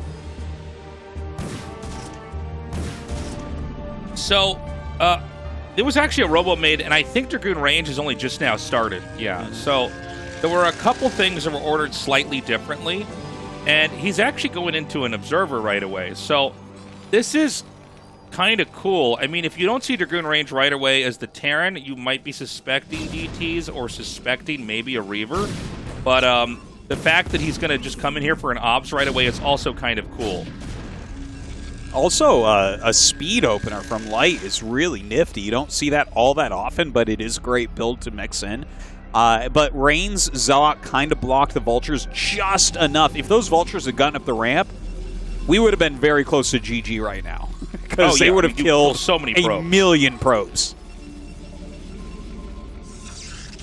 And so there is a Citadel being made, and this actually, you know, it's funny. We talked like, oh, these are both pretty standard openings. They took hard shifts very quickly, right? The speed opening and the quick observer. But I think there's another plot twist in here with Rain's development, and then I think he's going to go for a DT drop after observer. Oh, there is a possibility he goes for that. Yeah, that's interesting. It's either a DT drop or quick arbiter. I think it will be quick arbiter no matter what. But does he actually invest in DT drop? Because that's really expensive. Like, to do a DT drop like in between while you're trying to take a third base, you just aren't going to have any units. Yeah, let's see what happens here. He is taking that third base. The Vultures are going to come in here and try to snipe down this Zealot. Zealot goes ahead and backs up. And I could have been wrong by the drop. Let's see. I mean, Arbiter, no matter what, if you're going to get the Templar tech, the Arbiter tech is probably going to come too. But you know, one of the issues with this map, by the way, for Arbiters is like the main isn't that easy to recall compared to other maps. You can kind of ring off your natural with turrets, and then, especially if you get a third base, you sort of kind of turret that up, and it's kind of tough for the Protoss to get in there. Yeah, I also think if you... Oh, go ahead. Sorry. Oh, yeah, sorry. I was just going to say, like, if the... also, if the Terran gets a fourth base, you really don't have anywhere useful to recall. And although Stasis is obviously very good no matter what, you kind of want to have both options with the Arbiter tech. So this will be interesting to see Rain's approach to this. Yeah, I would definitely agree it's not that much of an Arbiter map. But I think if you do go Arbiter here, you're supposed to play it like you do on Lost, or not Lost Temple, the new Lost Temple Fighting Spirit, where you bomb the third specifically because it's so tight. Like, you recall once and it kind of clears everything, and then you recall again, right? Like that type of move. And sometimes they leave the side of the main open that's touching the third base, right? So sometimes you can get one through there. But yeah, the Arbiter is almost a weird choice. It definitely doesn't feel as popular on this map. This is very much a speed shuttle Psystorm map. I agree. I think that it's suited for the Protoss to try to take a fight like that. Maybe Polypoid is more arbiterable, other maps like that. And so things are going to develop normally here. And am I crazy? Did I make up the Citadel? There is a Citadel that's on this map. Did I actually just, like, hallucinate that? It's possible. I mean, you said there's going to be a low ground gateway. You said you've promised us all sorts of things, Tastosis. Is this going to go down as my worst cast ever? Because now I'm looking around and I still don't see a Citadel, and I swear I thought I saw one in the production. I thought I saw him click on it. So well, yeah, I don't know. I don't know, see dude. the Citadel. I don't know what's happening. And he's only to on me. one gas, and I'm like, I suck. Yeah, he's on one gas. I thought, surely you have to take that if you're going to get arbiters. Well, all right, man, this is just a weird one. Okay, I guess he agrees with you that the arbiter tech is not actually that strong for the map. There's a Citadel. All right, there's a Tasteless. Citadel. I don't know how that happened, guys. Sorry, everybody. Yeah. No, So it's okay. going to be a later arbiter tech, which is much more normal to basically power up. And yeah, I think so far so good here for Rain. He's playing a clean game. I do think that the Protoss is going to run into problems if Terran gets on too many bases, and I think once the third is taken, the fourth is pretty manageable for the Terran. Yeah, like once you start to get big supplies, the fourth base is not that hard to take. Fifth bases, now that's a different story, but you don't need a fifth very quickly as Terran. So I think that Rain has been pretty inactive this game, right? Like, he didn't get the offensive gas, and since then he's like, yeah, he's making Nexuses and Probes and Dragoons and stuff. But Light is in no danger whatsoever. He is going up to like 5 factories right now, but I think he's going to go Command Center. Like, if he tries to pull off a timing attack, I think that's not going to go well for him. Yeah, this is an extremely slow and passive PvT on both sides. I think Light has the right idea by turtling.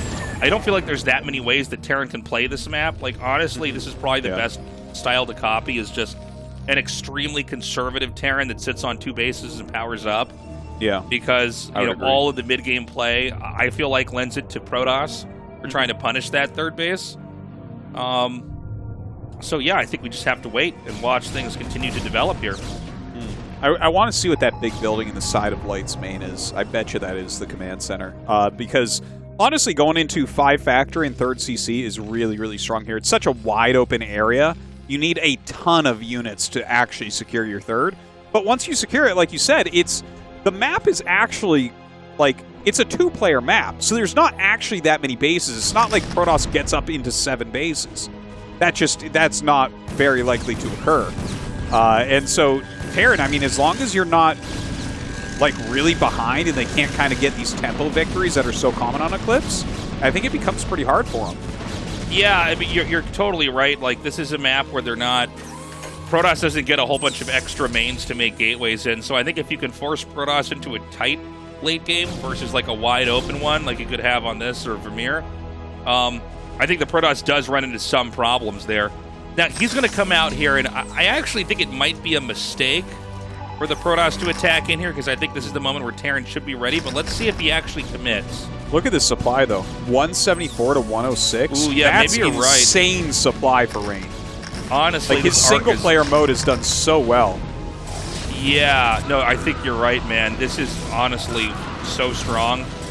Rain kind of just sat back and, like, didn't miss a single beat. Like, he never missed a pylon. He macroed out perfectly, and he's making a fool out of Light right now, where it's like, what are you doing? Are you going to try to come out of your base, you fool?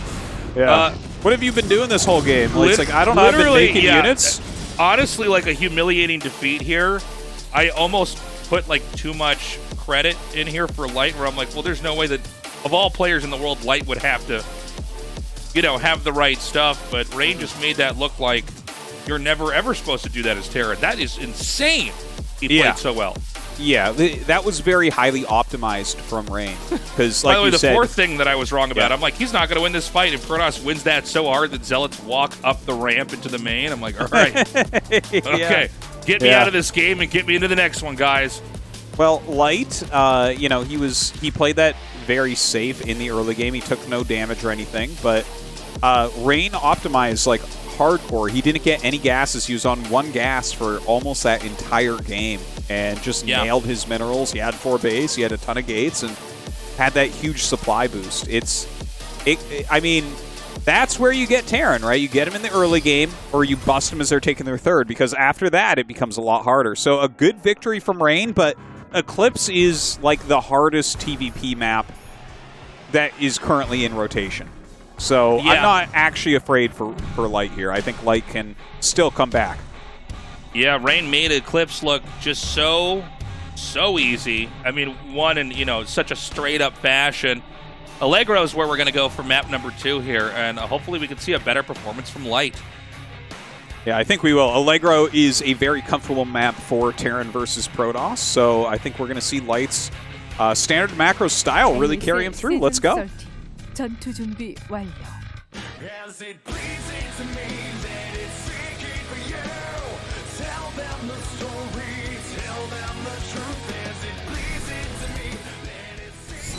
알레그로에서 게임을 시작합니다.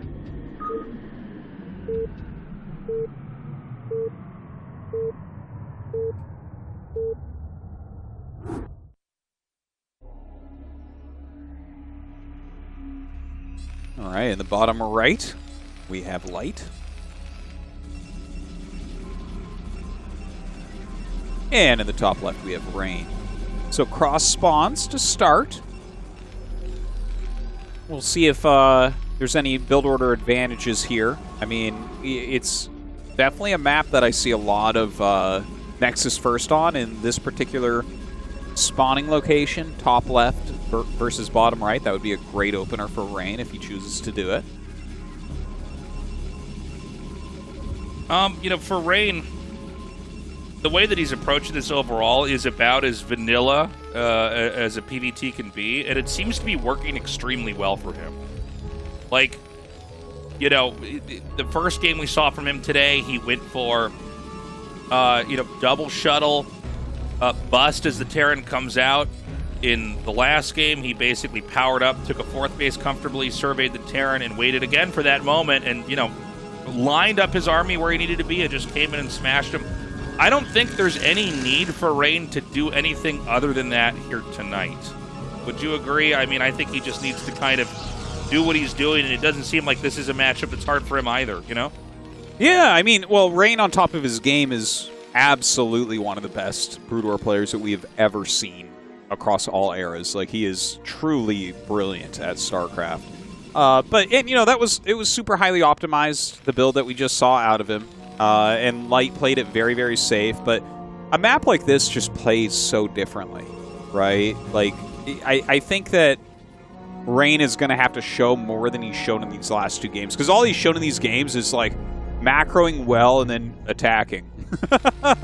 Which is, I mean, that's something, but, you know, I think Royal didn't play particularly well. I think that last game, Light wasn't really aware of quite how many units that Rain had, but here, like, I think you can be more forward as Terran. Like, you're going to be able to take your 3rd base more quickly. You're going to be more active on the map.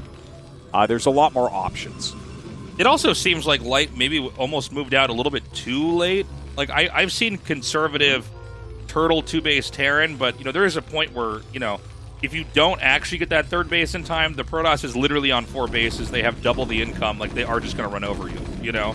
Yeah. And I was kind of expecting Light to sneak out, you know, like a minute or 2 earlier. And then, you know, when he didn't, I thought, okay, he must know something. And then we saw Rain's attack, and I'm like, all right, he does not, actually. This is not the way to approach this. So, yeah, honestly, I don't like any one factory siege builds. Like, because that is exactly what can happen. If you go, like, one factory, siege, turrets, armory, that type of thing, like, you have almost no intel.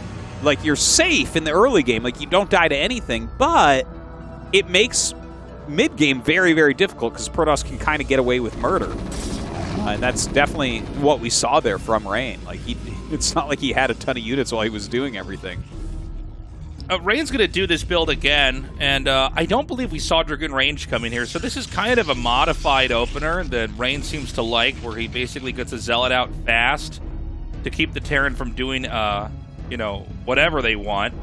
And then he just makes a Nexus, gets a Dragoon, and then, you know, we saw him actually go for Robo before Range. We could see our observers still checking to see if Range has started, but it's kind of interesting to see some of these ideas at play here.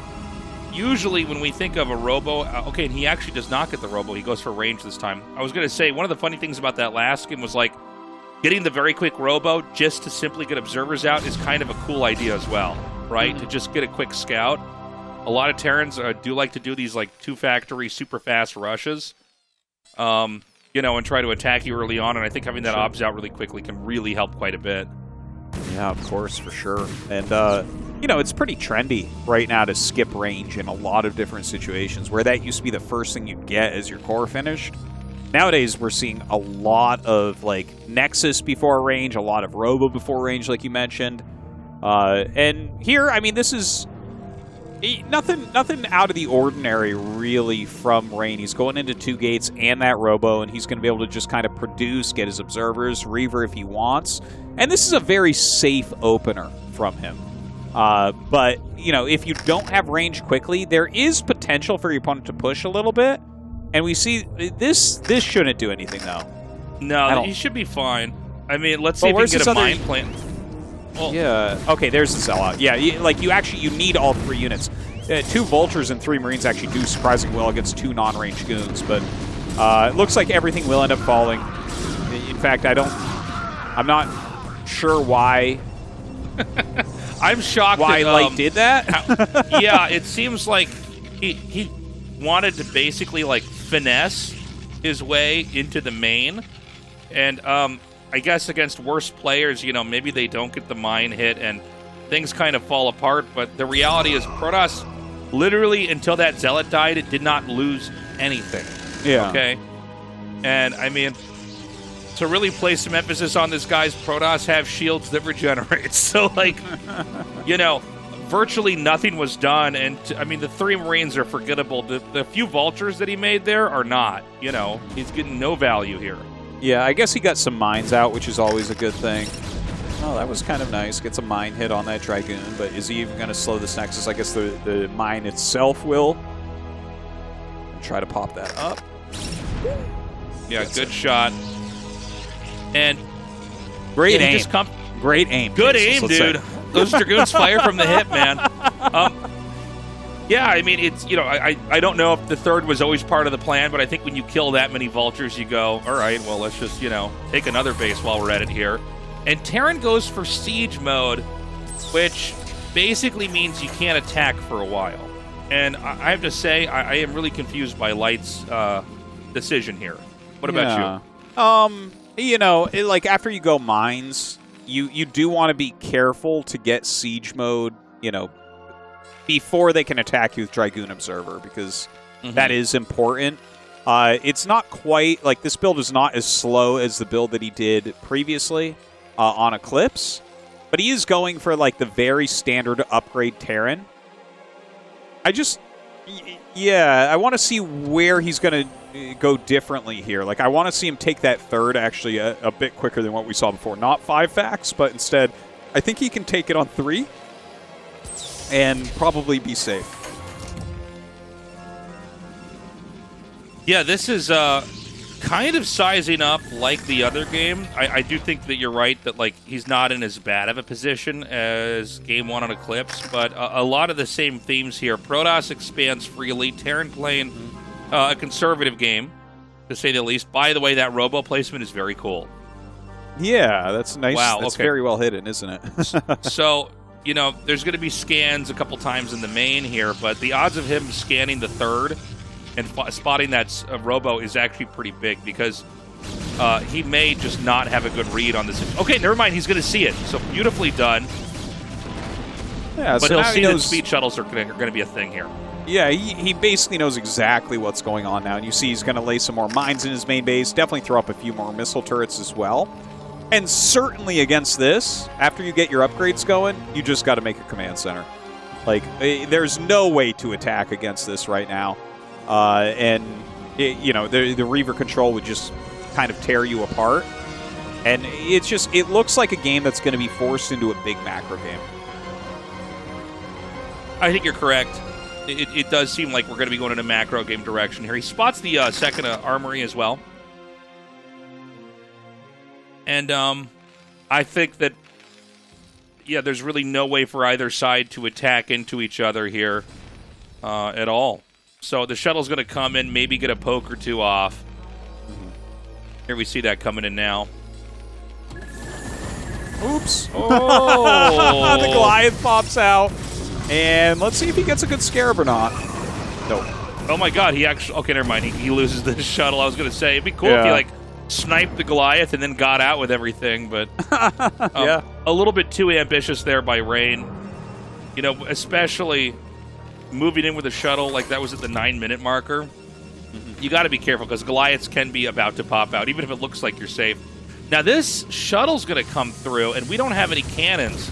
So he can drop these 2 vultures immediately over here and try to snipe down some probes. And he can even come in here. And I was wondering about this. You know, Rain's position does seem a little bit old. If you kind of look at his setup, like a lot of Protosses now kind of wall off their entire main from drops. And it does seem like Rain is sort of playing the older way where you kind of have like a neat position, but everything can move freely, and you can see that drops can really punish that. Yeah, the drop does all right.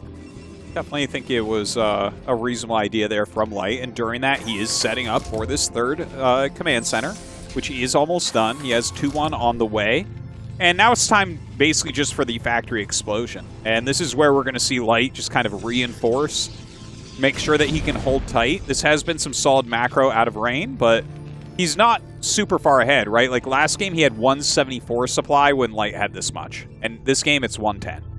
Right. So, you know, we don't see the Arbiter tech yet. We don't really see the carrier tech, so it could just simply be the storm play that we've seen before here today that Mini had, but not necessarily mass shuttle. Kind of more of an ordinary storm play where you just have 1 or 2 shuttles that hold the Templars and everything else fights from the ground. Yeah, much more standard in that way. Yeah. And you know, Rain, honestly, some of his playstyle kind of looks old, but it's still very clean. And I mean, a lot of the old playstyles still work well. Oh my god, is he actually... He's going to blow those up? Yeah, he'll get 1 more shot off. Oh, if he could only get another one on that armory, but it looks like that will end up living. We might lose that back depot. It's kind of like difficult to get an SCV back there. Yeah. But, you know, it's okay, this harassment. And don't forget, Rain is growing during all this. This is not like the most important thing, this Reaver and Shuttle. Is there any room above the depots where you could suicide the shuttle there and try to plop it down? I guess not. There is like space in between the edge, but there's a turret up there as well. And look at this, now the Wraith comes out, he has to just do something, and it just falls. Yeah, he does end up losing that. And so, what Tastosis said couldn't be more true. Throughout that, Rain is going to continue to be growing here. You know, and he's basically at this point in time done making probes. He's just going to have a ton of Zealots and High Templars that are going to come out here. And does he have cannons everywhere? It looks like he should be okay versus Vultures as the next dropship comes through. Mostly, yeah. But I mean, if it's 1 cannon, you can actually still kill basically a probe line with 4 speed Vultures here. Runs up, and the probes get pulled away pretty well. He's trying to drill them back and forth. I love this one over the mineral base. Going to kill a lot of probes there.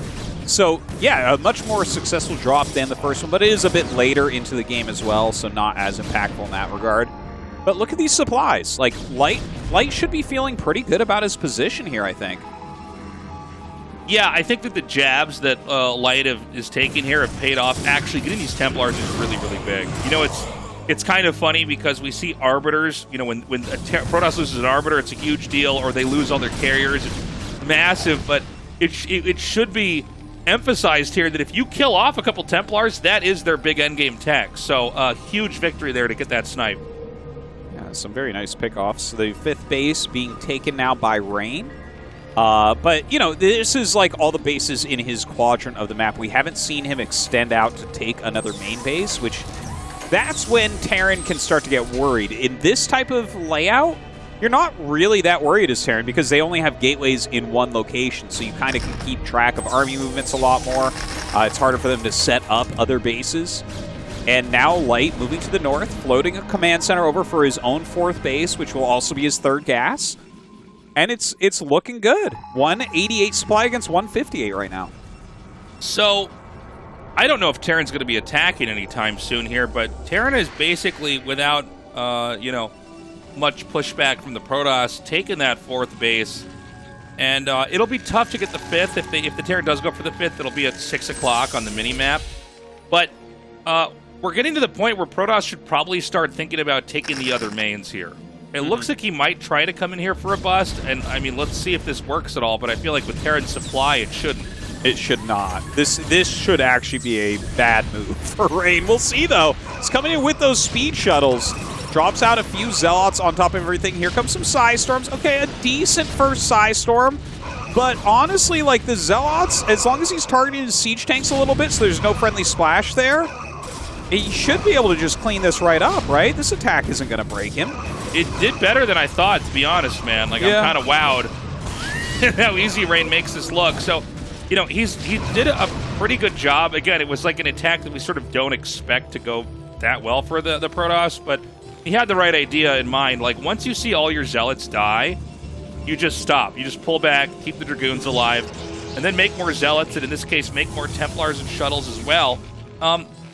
And I don't know how many more times he can do this, but it is possible because the Protoss could spike in supply more quickly than the Terran can, that he might actually try that once more. We'll see.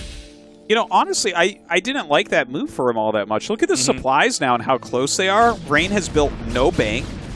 I mean, when you get bank, that's when you can, you know, take the other bases, make cannons, make extra gateways and everything. But he doesn't have a bank. He has to re-max out at this point. And Light, like, he wants attacks like that to come in. So I think that Rain is not making, like, that choice was not all that great. A nice storm drop, but he actually misses mostly. Light a little bit too fast for him. And this game, in my opinion, is going very Light favored right now. Yeah, I mean, it's a funny looking game because, like, it feels very slow, but the reality is that a lot of these plays don't seem to be moves that are going to put the Protoss in a great position here.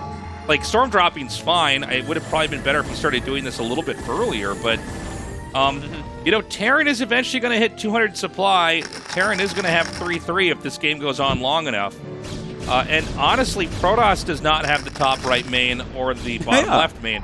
And, like, on 4-player maps, if the game starts to look like this, the Protoss is going to eventually mine out. And, you know, they need to basically have gateways in the top right and the bottom left so that if Terran plugs up, you know, let's say the natural of Rain, you at least have stuff that you can produce that's going to be able to come from other sides here.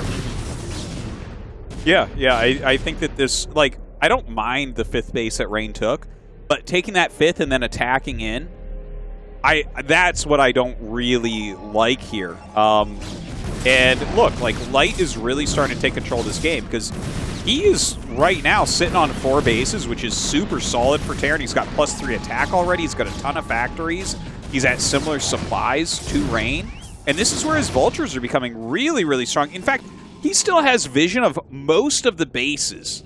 Like, look, the bottom left, he has mines there. He has mines all through the center. This is a Terran dream right here. So he's going to push out, and I'm a little bit scared for Rain here. Let's see how this drop goes, but, you know, big picture here, this is a Terran army that I just don't know that you're going to be able to stop here. Okay, yeah, nice he definitely needs to Psystorm. utilize, like, a lot of Psystorms to bust the actual tanks coming through the center.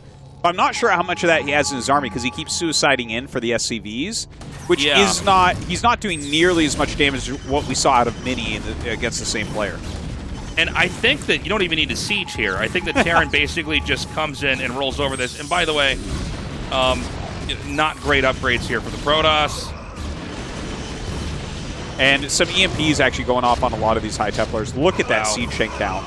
Just a massacre. Some decent storms on those front ones, but the cost efficiency is going towards Light very, very heavily here.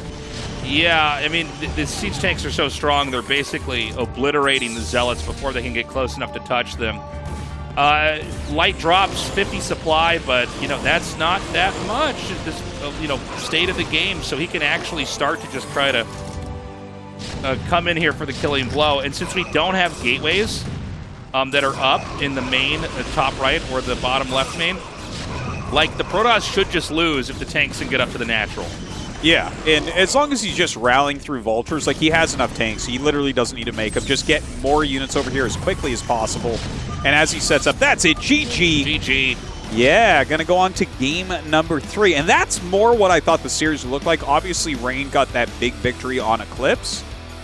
But that's what Light looks like on a more standard map. Yeah. Yeah, I mean, you know, Rain played not poorly, but it was a very much an incomplete late-game PvT for a 4-player map. You need to really take those other mains. And I don't want to say that that big attack at the start was the start of Rain's downfall, but it certainly didn't help him, right? Like, Terran doesn't care if you're going to trade out units, right? Light lost no position at all. The Storm is not a bad idea. I think it's a completely fine way to play. But I think the reality here is that you're going to need to get Terran into a position where they have to do more than just sit there, right? Like, you know, without those gateways there, the Terran is not going to feel threatened. Time is on the Terran side. Yeah, and we definitely saw that from Light. So now we're going to go on to map number 3. I definitely, looking at those two games, this feels to me like it is a Light victory. His TVP looking absolutely nutso. And Revolver is standard enough. You know, this is a 4-player map. There's a lot of bases on it. And I think Light's macro is going to be something that's difficult for Rain to deal with. Not that he didn't play... Like, he played pretty well. It's just you got to make some of those later game moves a little bit smarter because literally there's no Terran in the world that's going to punish you as hard as Light is if you waste your army. I am glad we're going to get a map 3 here. Revolver, let's see what Rain's got. So far, very vanilla PvT. Nothing wrong with it. But that's what he's stuck to. Let's see if we have it once more on Revolver.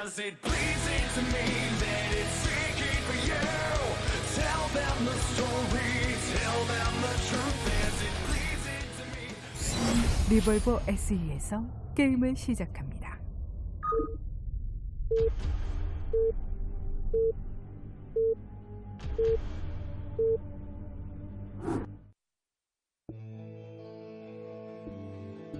So we have a Light in the bottom left, and Rain is going to be in the top right. It is cross spawn, once again, just like the previous map.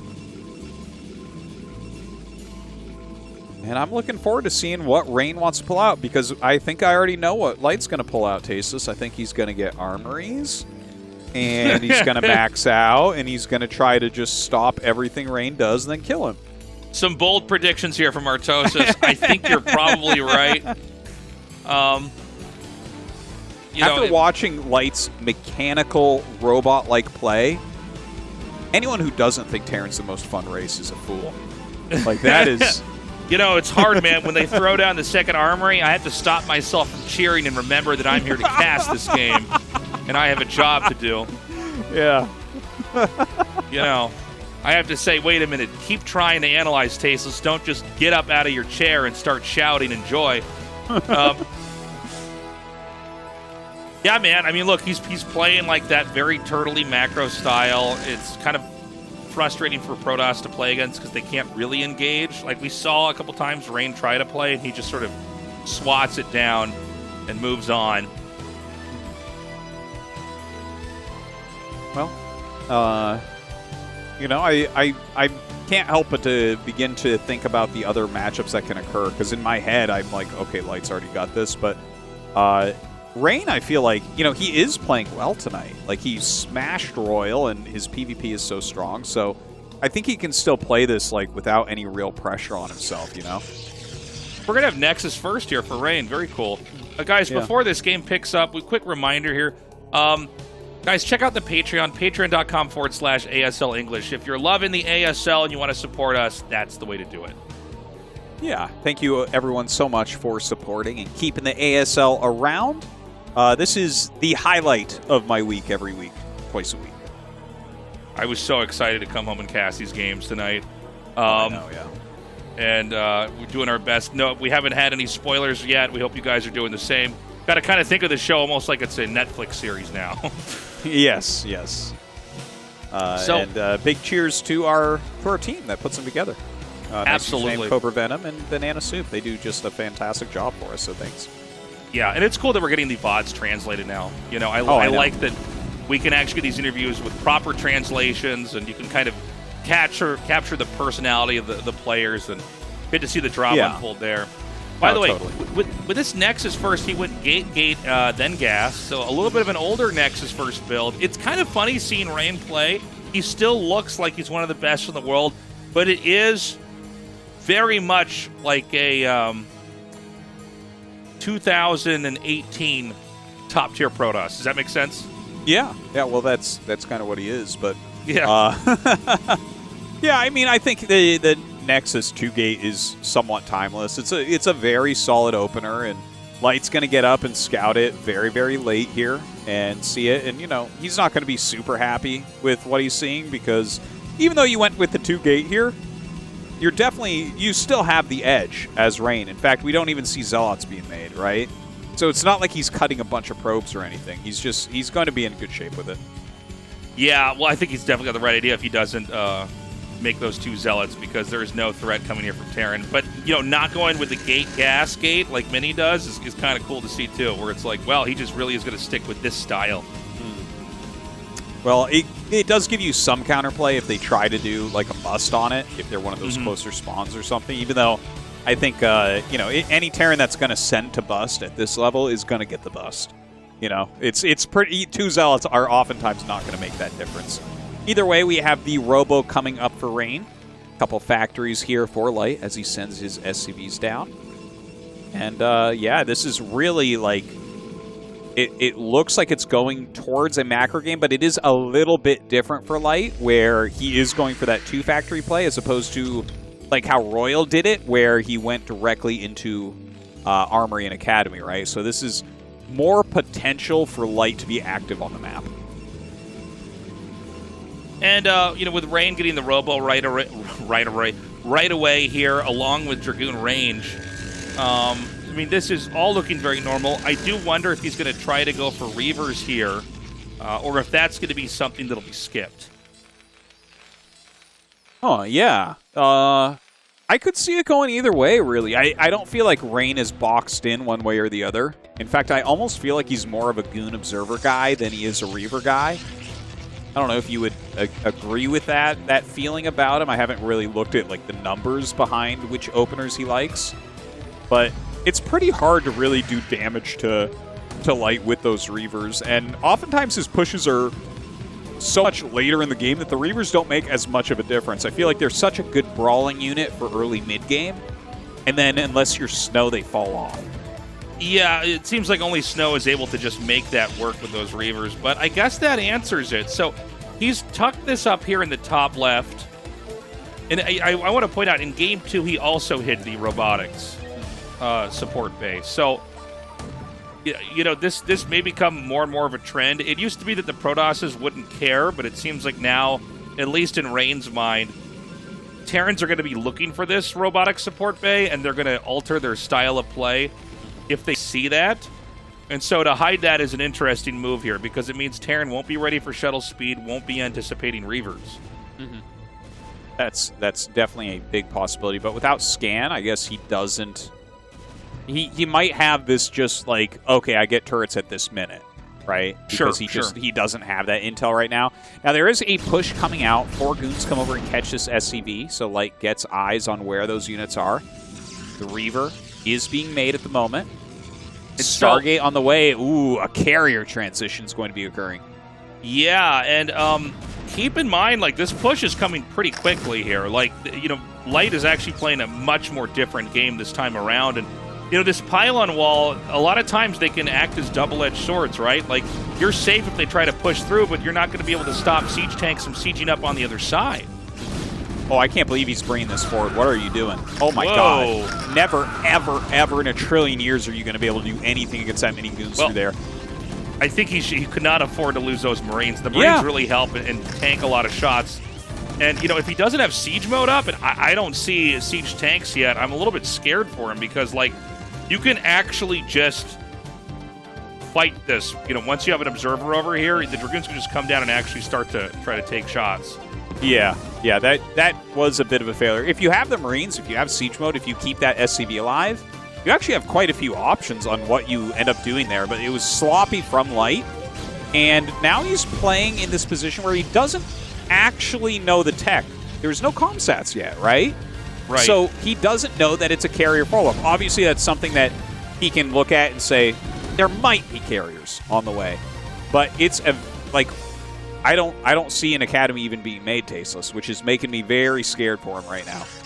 Yeah, this is actually one of the stronger ways to play off of 2 base, is to basically get a handful of gateways, get a Reaver, and then just go carrier behind it, because like 4 gates and a speed shuttle Reaver with Dragoons can kind of fight anything Terran has, and you're still able to get 2 carriers at a time once you're at this phase of the game. Like, you could still macro those out and take a late third. Look at this. He's going across the map once again. Oh, I'm sorry. Where are the observers for Protoss? I feel like we're not seeing there's one following the army. Okay, so yeah, that might be the only observer he has. It might be, actually. Yeah. Like, he's focusing pretty heavily on getting Reavers out, right? So I guess that might make sense. Now, Goon's coming down. He's clearing some of these mines. There's a good amount of vultures with this. The tanks are pretty well spread. And now it's time for some turrets. So let's see if he can actually do it here. The Reavers come out and get some big shots onto those vultures. Reavers being picked up once again. And oh my god, Rain is going to just smash this. Yeah, he did such a good job of juggling the Reavers in between the tank shots and basically just winning that. And I'm worried that Light can't actually recover now, because he can't fight on the ground, and there is tech coming carrier-wise that he just can't. He won't be able to deal with either, right? So Protoss is going to start winning on 2 completely different fronts. Yeah, I think you're 100% right on that. Like, carrier games sometimes turn into math problems, and this is one of those where Light has now lost his entire army. He's on 2 bases. He doesn't know that it's carrier, and he doesn't even have an academy building. I cannot see him winning from here. Yeah, I mean, I don't like to call games too soon, but this definitely doesn't feel like a winnable one for Terran. And, this map is already kind of hard to push into the Protoss on, so I'm kind of surprised to see Light just kind of try to force that situation. Yeah. And carriers were already being made, so if they weren't, there would just be even more units. Yeah, so exactly. Against what does that work, what he just did? What is he I don't know. For? It's a funny situation. Like, if the Protoss goes Nexus first and then gets the Reaver tech and plays like a pretty conservative game, you do not die to a 2-base push. Yeah. It's the a more very I think different about game. it, it's like, look, I love Light. I think he's one of the smartest, best players in the world. But, I mean, StarCraft is a complicated game. And that did not look good, and it did not work, and I can't think of anything it would have worked against. So it seems like it was a bit of a blunder by Light. Yeah, he definitely messed up the first part of the attack, but the follow-up wasn't very good either. He also wasn't even in a very threatening position either. So Rain, he does drop the Reavers now. Let's hold on a second here. You a lot of times need those Reavers with the army to take a fight. I think there's still only 2 carriers out yet, but I could be wrong. Yeah, I saw 2, but I guess probably the next 2 are on the way. He is actually bringing the carriers out now, so Light's going to figure out about that. He does have a few Goliaths to help out. Dragoons on the side actually picking off a few of these siege tanks, but I tell you, I still think this is good for Rain. Even though these goons are starting to die, they're starting to get pushed back a bit. The rest of the army coming up. So a lot of times what you want to do is, if you can with the carriers, try to snipe the tanks and only fight the Goliaths when you have to.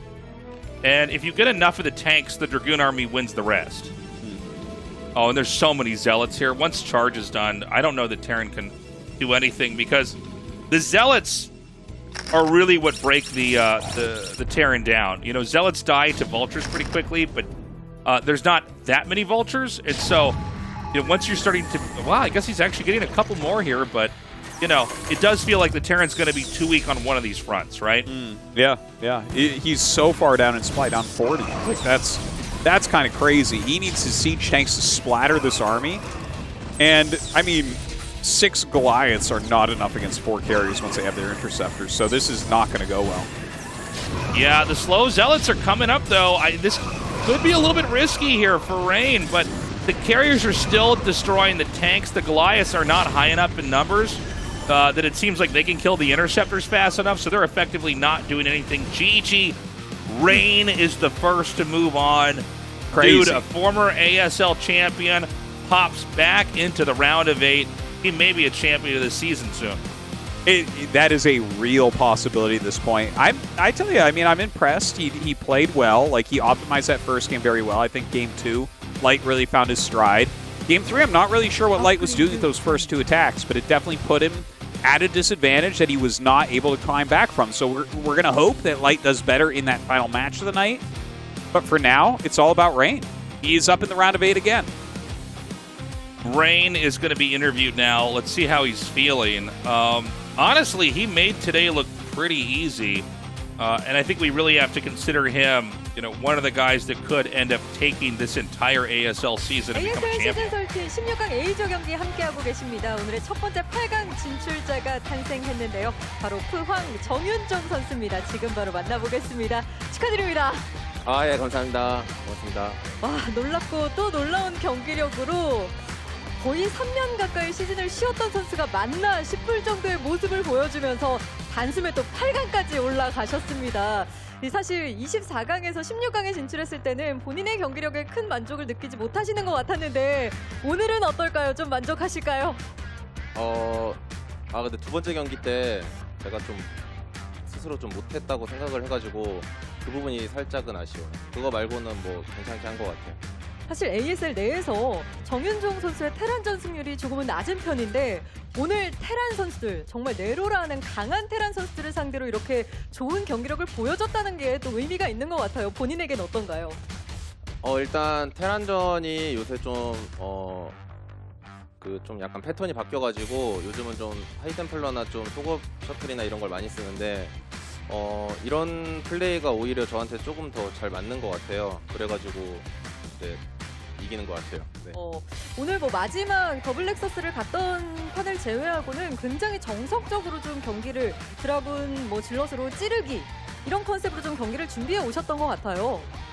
아무래도 제가 최근에 좀 테란전 할 때 거의 다 이겼어가지고 좀 자신감이 있어서 그냥 무난히 하면은 충분히 이길 것 같아서 그렇게 플레이했어요. 많은 분들이 정말 기본기에서만큼은 정윤종 선수를 따라갈 선수가 없다.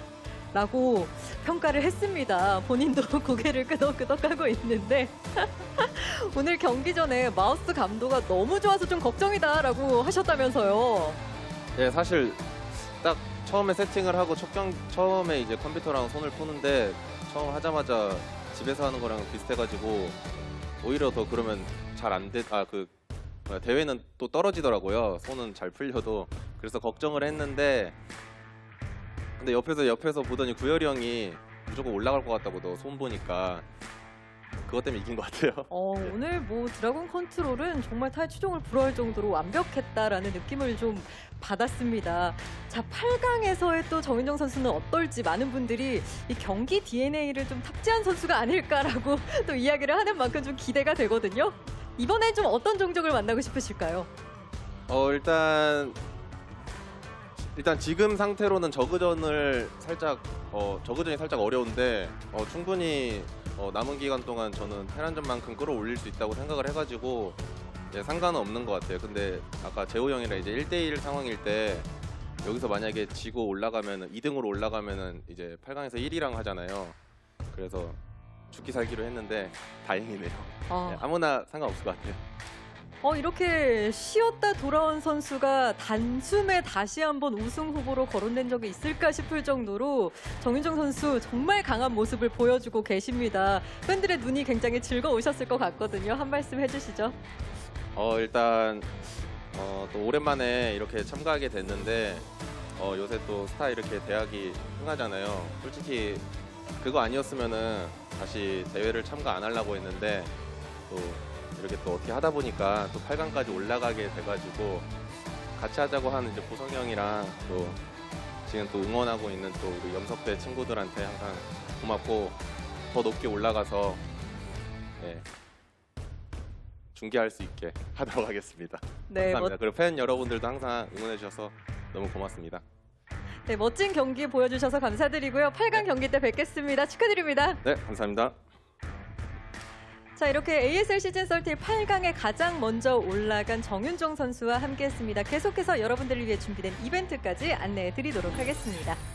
ASL 공식 방송국에서 진행되는 이벤트인데요. 에스크 ASL입니다. 선수들에게 궁금한 점 이벤트 게시글에 남겨주시면 선정된 분께 ASL 미니 가습기 보내드리도록 하겠습니다. 많은 참여 부탁드립니다. 자, 뒤이어 펼쳐지는 패자전과 최종전, 과연 오늘의 두 번째 8강 진출자는 어떤 선수가 될지 저는 잠시 후 두 번째 진출자와 돌아오겠습니다.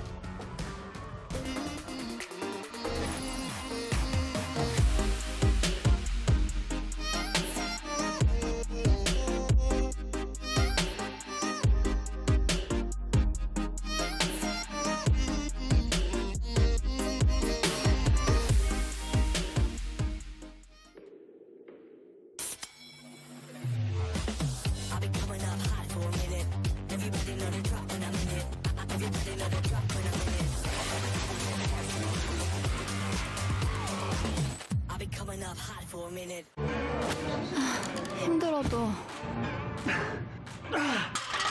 어려워도 이렇게 멈추면 내가 아니지. 오늘이 뭐야? 새로운 날을 만든다. 나의 레벨은 다르다. 어너더 레벨 핫6. 어려워도 이렇게 멈추면 내가 아니지. 오늘이 뭐야? 새로운 날을 만든다. 나의 레벨은 다르다. 어너더 레벨 핫6. 아침은 라떼 홀릭, 점심은 라떼 홀릭, 저녁엔 라떼 홀릭, 풍부하게 달콤하게 라떼 홀릭. 달달한 충전이 필요할 땐 칸타타 라떼 홀릭.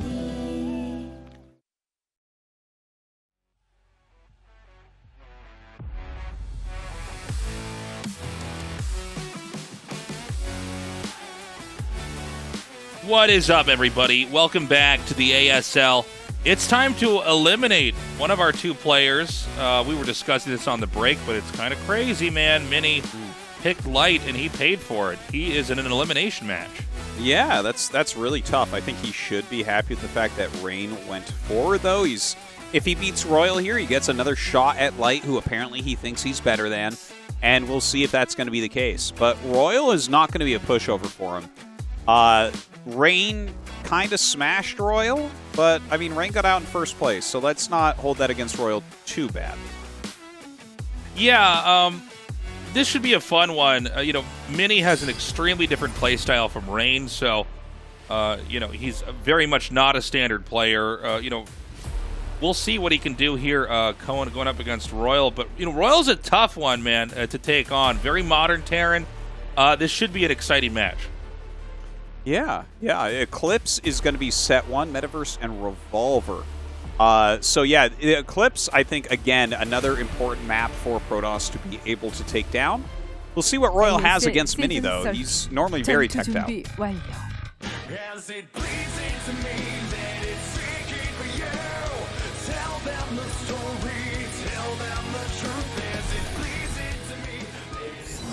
이클립스에서 게임을 시작합니다.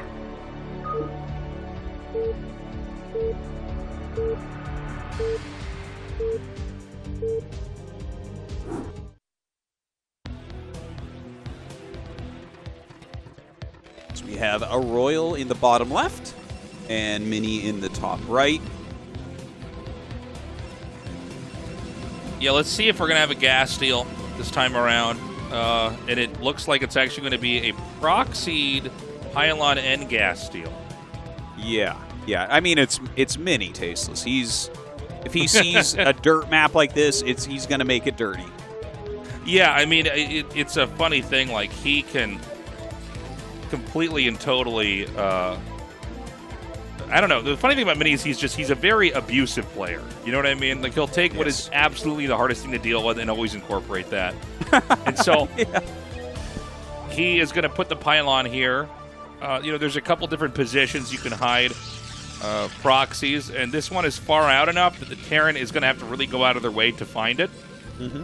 Travel time is a little bit longer to get up there into the main, but again, it's it's going to be a question of like when does the Terran scout, and it looks like he's actually going to scout right after the depot started. So. Okay, so Tasteless, he did this against Gwemchi, where he came out and then he went up and he made an eBay in Gwemchi's natural. I don't know if he's going. Oh, he puts a forward barracks. Okay, he's maybe screwed here. Yeah, I think this should be a loss. So basically, whenever you do a proxy build, that is intended, whether you're Terran or Protoss, I should say, that is always intended to go against somebody who's playing normally. And every once in a while, what happens is we end up with a game where both players are going to proxy each other. And this is just a complete train wreck for the Terran. Yeah, because this is like a Protoss victory straight up. He's going to have nothing to deal with the Zealot. Nothing. He doesn't have a Sim City to deal with it. His Marines are going to be spawning so far away. He's getting a gas that's completely useless. Like, Mini is going to win this in almost record time, I think. Yeah, this should be an extremely short one. You know, when you get these really good Protosses like Mini, their micro is just, like, so good. And Mini's looking at this and seeing that there is actually no barracks here. Sets up the pylon. That actually doesn't trap any SCVs, but it does force them to go around. And, I mean, I can't imagine this game is going to be more than another minute or two here. He starts a bunker as the Zealot gets in. And, look, he can't even afford his factory here. Like, it's such a bad situation. He's getting a good surround on the Zealot, but, like, this is... I mean, if your barracks is in your main base, this is a little bit tricky, you know? And then in this situation... we see Terrans... Yeah, we see Terrans lose this when they have the barracks in the middle of their base. So he kills off the first Marine, and now it's going to be a little bit of a kind of a body block play to try to prevent the Marine from getting inside. The Marine could take the long way. Oh, I didn't realize that. I guess a Zealot can actually slip under the bunker, too. I, for some reason, thought that was a tighter position than it was. He's going to kill one Zealot, which is actually a pretty big deal. And it almost looked like that Zealot and Marine embraced each other in the first Terran vs. Protoss moment in history. And damage was not there, but that was totally insane. Now look, the factory is just now going to start in this very far back position. There's a Cybernetics Core on the way, and he's still just rallying Marines one at a time. So when the Dragoon comes, it's going to get even worse. Like, yeah, this position I do not envy for Royal. He's gotten far too fancy in this game, and I mean, Mini's just straight up proxy gate is definitely getting him ahead. This seems like he saw that Mini went Nexus first a lot and wanted to try to hard counter it. But the thing is, Mini is one of the reasons why he's a champion is that he's very quick to rotate in different play. Like, he's not going to keep going Nexus first every game until it doesn't work anymore. And so, I mean, you've got to expect that Mini is going to be more than willing to do some kind of a proxy gate against the Terran here. Yeah, absolutely. Like, I mean, he's already like one of the more cheesy players, and to open like this as Royal, I don't know, man. I'm surprised, especially considering he did a very teched out build against Gemchi as well in the last round. Because, like, Mini looked at that, obviously, and now did something that would auto-kill that, and you see that he is definitely in a bad spot. Yeah, that being said, you know, I really thought this game was just going to end. It looks like the Terran might be able to hang on a little bit longer here if he could just keep this Vulture alive. He has enough SCVs he could, like, mass repair it. Well, it dies, unfortunately, from all the glitching. Yeah. And now we have, like, 2 Marines. I think they're both damaged, and some SCVs chasing this goon back. It's getting worse and worse. Like, I guess he's going to get a siege tank. But the thing is, Mini, like, okay, he lost a probe or two to those 2 little Marines that went across the map, so that was kind of a cool moment for Royal. But, like, Mini is in such good shape here. As he gets into range, like, how are you ever going to push these goons out of your main base? Yeah, and, you know, it's not something we get to talk about very often, but, like, the Terran's about to lose a depot here. And, you know, it's, like, one of the few depots that they have, so Terran's supply block now. Now, I don't know. Oh, yeah, that's going to be it. Okay, GG. I was wondering, like, how much harder Royal's going to try, but that really was, like, a build order victory. Mini was hoping to win with that anyways, but when you don't even have the barracks inside your main, it's like literally the hardest thing to win in the game. Yeah, and wasn't it, because I know it was Mini, and I think it was Royal actually, where they had a game last season on Lemon where the exact same thing happened. Forward gateway, forward barracks. I think you might be right. He's like running Marines back, trying to get him in the bunker, and Mini tried to throw that game as hard as anyone's ever tried to throw a game, but couldn't manage to lose it because it's just such an advantage. So the fact that this continues to happen to Royal, at some point, you have to look at this and say, this type of play isn't going to work on Mini. Like, how many times are you going to bluff? He's going to call you down every time. Yeah, I mean, I feel bad, for Royal here. Like, he has to win 2 games, and like that one, he got robbed, dude. But again, look, proxying with Terran, you can get some very easy wins, but dude, you can get some very easy losses. That is a real double-edged sword build, and I feel like it's almost like you get more losses than you do wins. I don't know. Yeah, it was honestly, very much we've seen a fair amount of forward barracks play in ASL, and I think Terran has lost literally every single TBP doing it. Literally every single one. You can beat that by just going gateway in your main. So, like, I don't know. Yeah. Bad decision. Let's see what happens in our next game. But right now, man, I mean, Royal is looking like he's in real hot water here. 메타버스에서 게임을 시작합니다.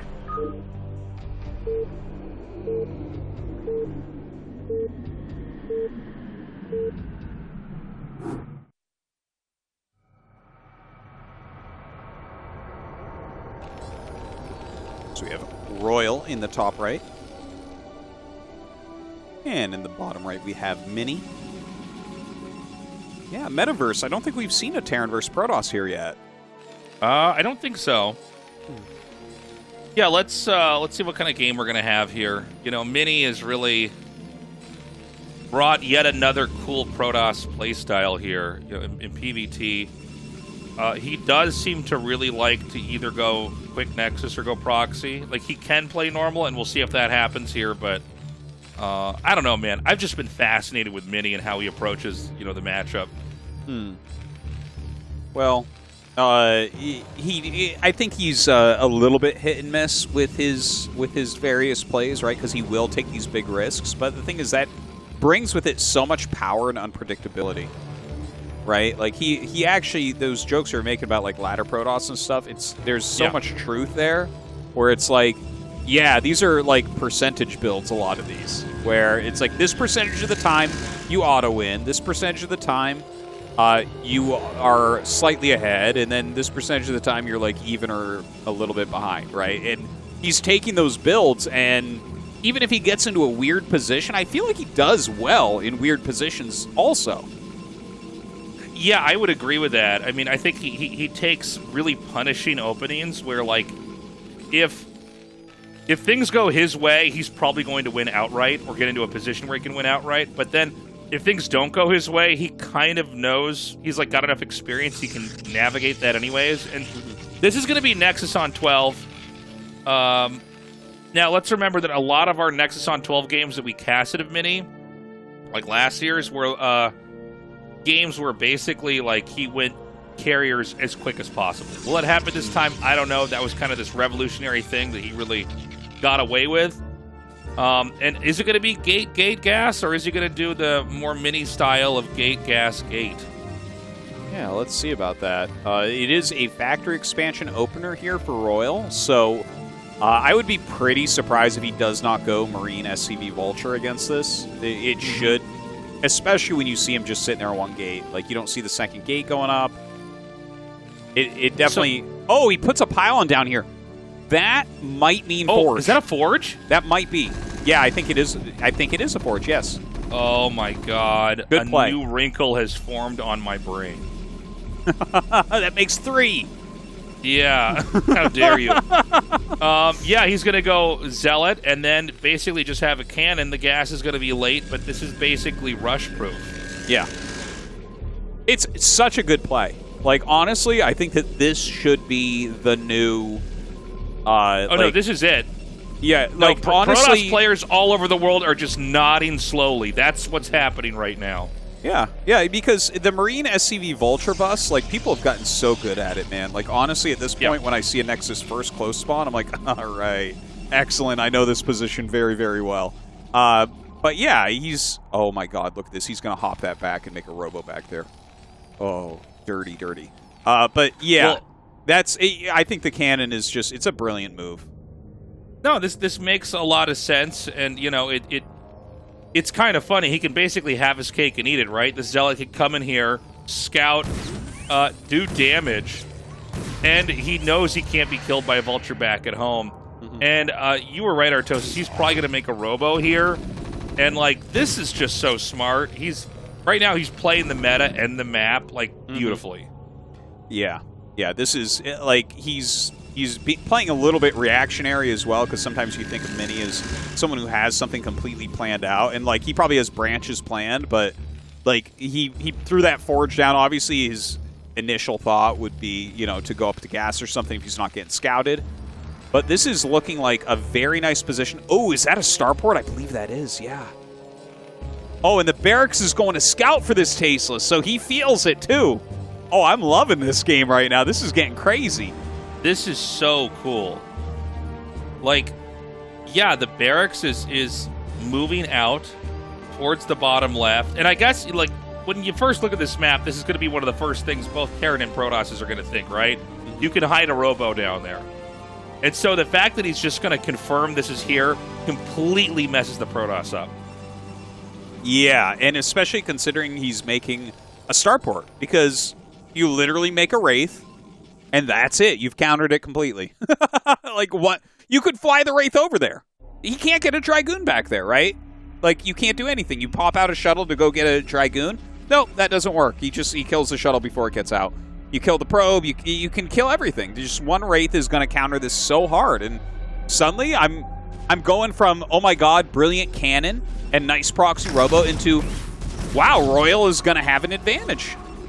Yeah, and you know, I almost wonder if this was like a little bit too like Hamburglar-y for for Mini, where it's just like, yeah, I mean, come on, this game's been out for this long. Like, a good Terran is going to be checking for this, right? So, you know, Protoss doesn't lose, but this is, I think, him being trying to be coy, and it's like so obvious that Protoss want to do this that he probably should have just made the robo in his main, you know?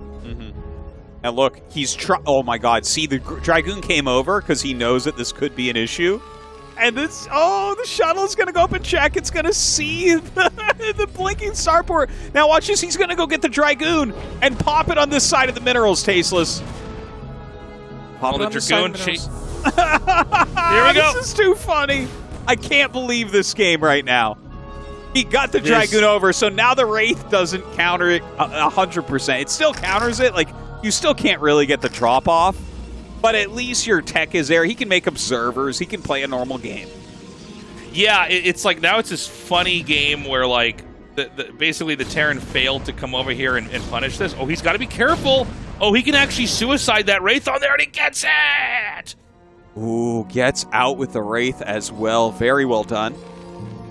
And the dropship is up now, but obviously Mini knows that has to be the next part of the plan. Like, why are you making that starport? Yeah, and that's, you know, the funny thing with this build is you already have a forge right when the game starts. So, like, you know, you just throw the cannons where you need them and let the game pan out. And, yeah, here he goes. I mean, a second cannon is perfect. I was going to say I would really like to see that. He has a cannon in his main mineral line as well, so he'll get a little bit of damage. You're still going to kill some probes. But, you know, Mini's kind of sewing up all the weak points. Yeah, so the drop is going to be handled pretty easily, right? Like, he's going to get some kills on workers, but we're going into a pretty interesting game now. It is a little bit annoying for the Protoss. You know, you don't have what you need to kind of, like... You would ideally want to have this robo in your main so you could get observers out more easily and have the option for Reaver Tech the whole time. That could cause some problems here for Mini because, you know, a lot of these PVTs in the modern era are very much relying on Reavers being part of the fight. Oh, look at this move. Drops 2 tanks over here. And now Mini's like, no, I can fight this. This game. This is this funny micro skirmish where like it can actually go either way. Yeah, I was gonna say like you got to be like pretty careful when you're doing this. If he can kill off that Dragoon, he can basically win the fight because the Wraith will just kill the Reaver. But like that was close, man. Yeah. Ooh, and he gets another shuttle out here. Oh, he has to go kill that. You can get the Reaver later.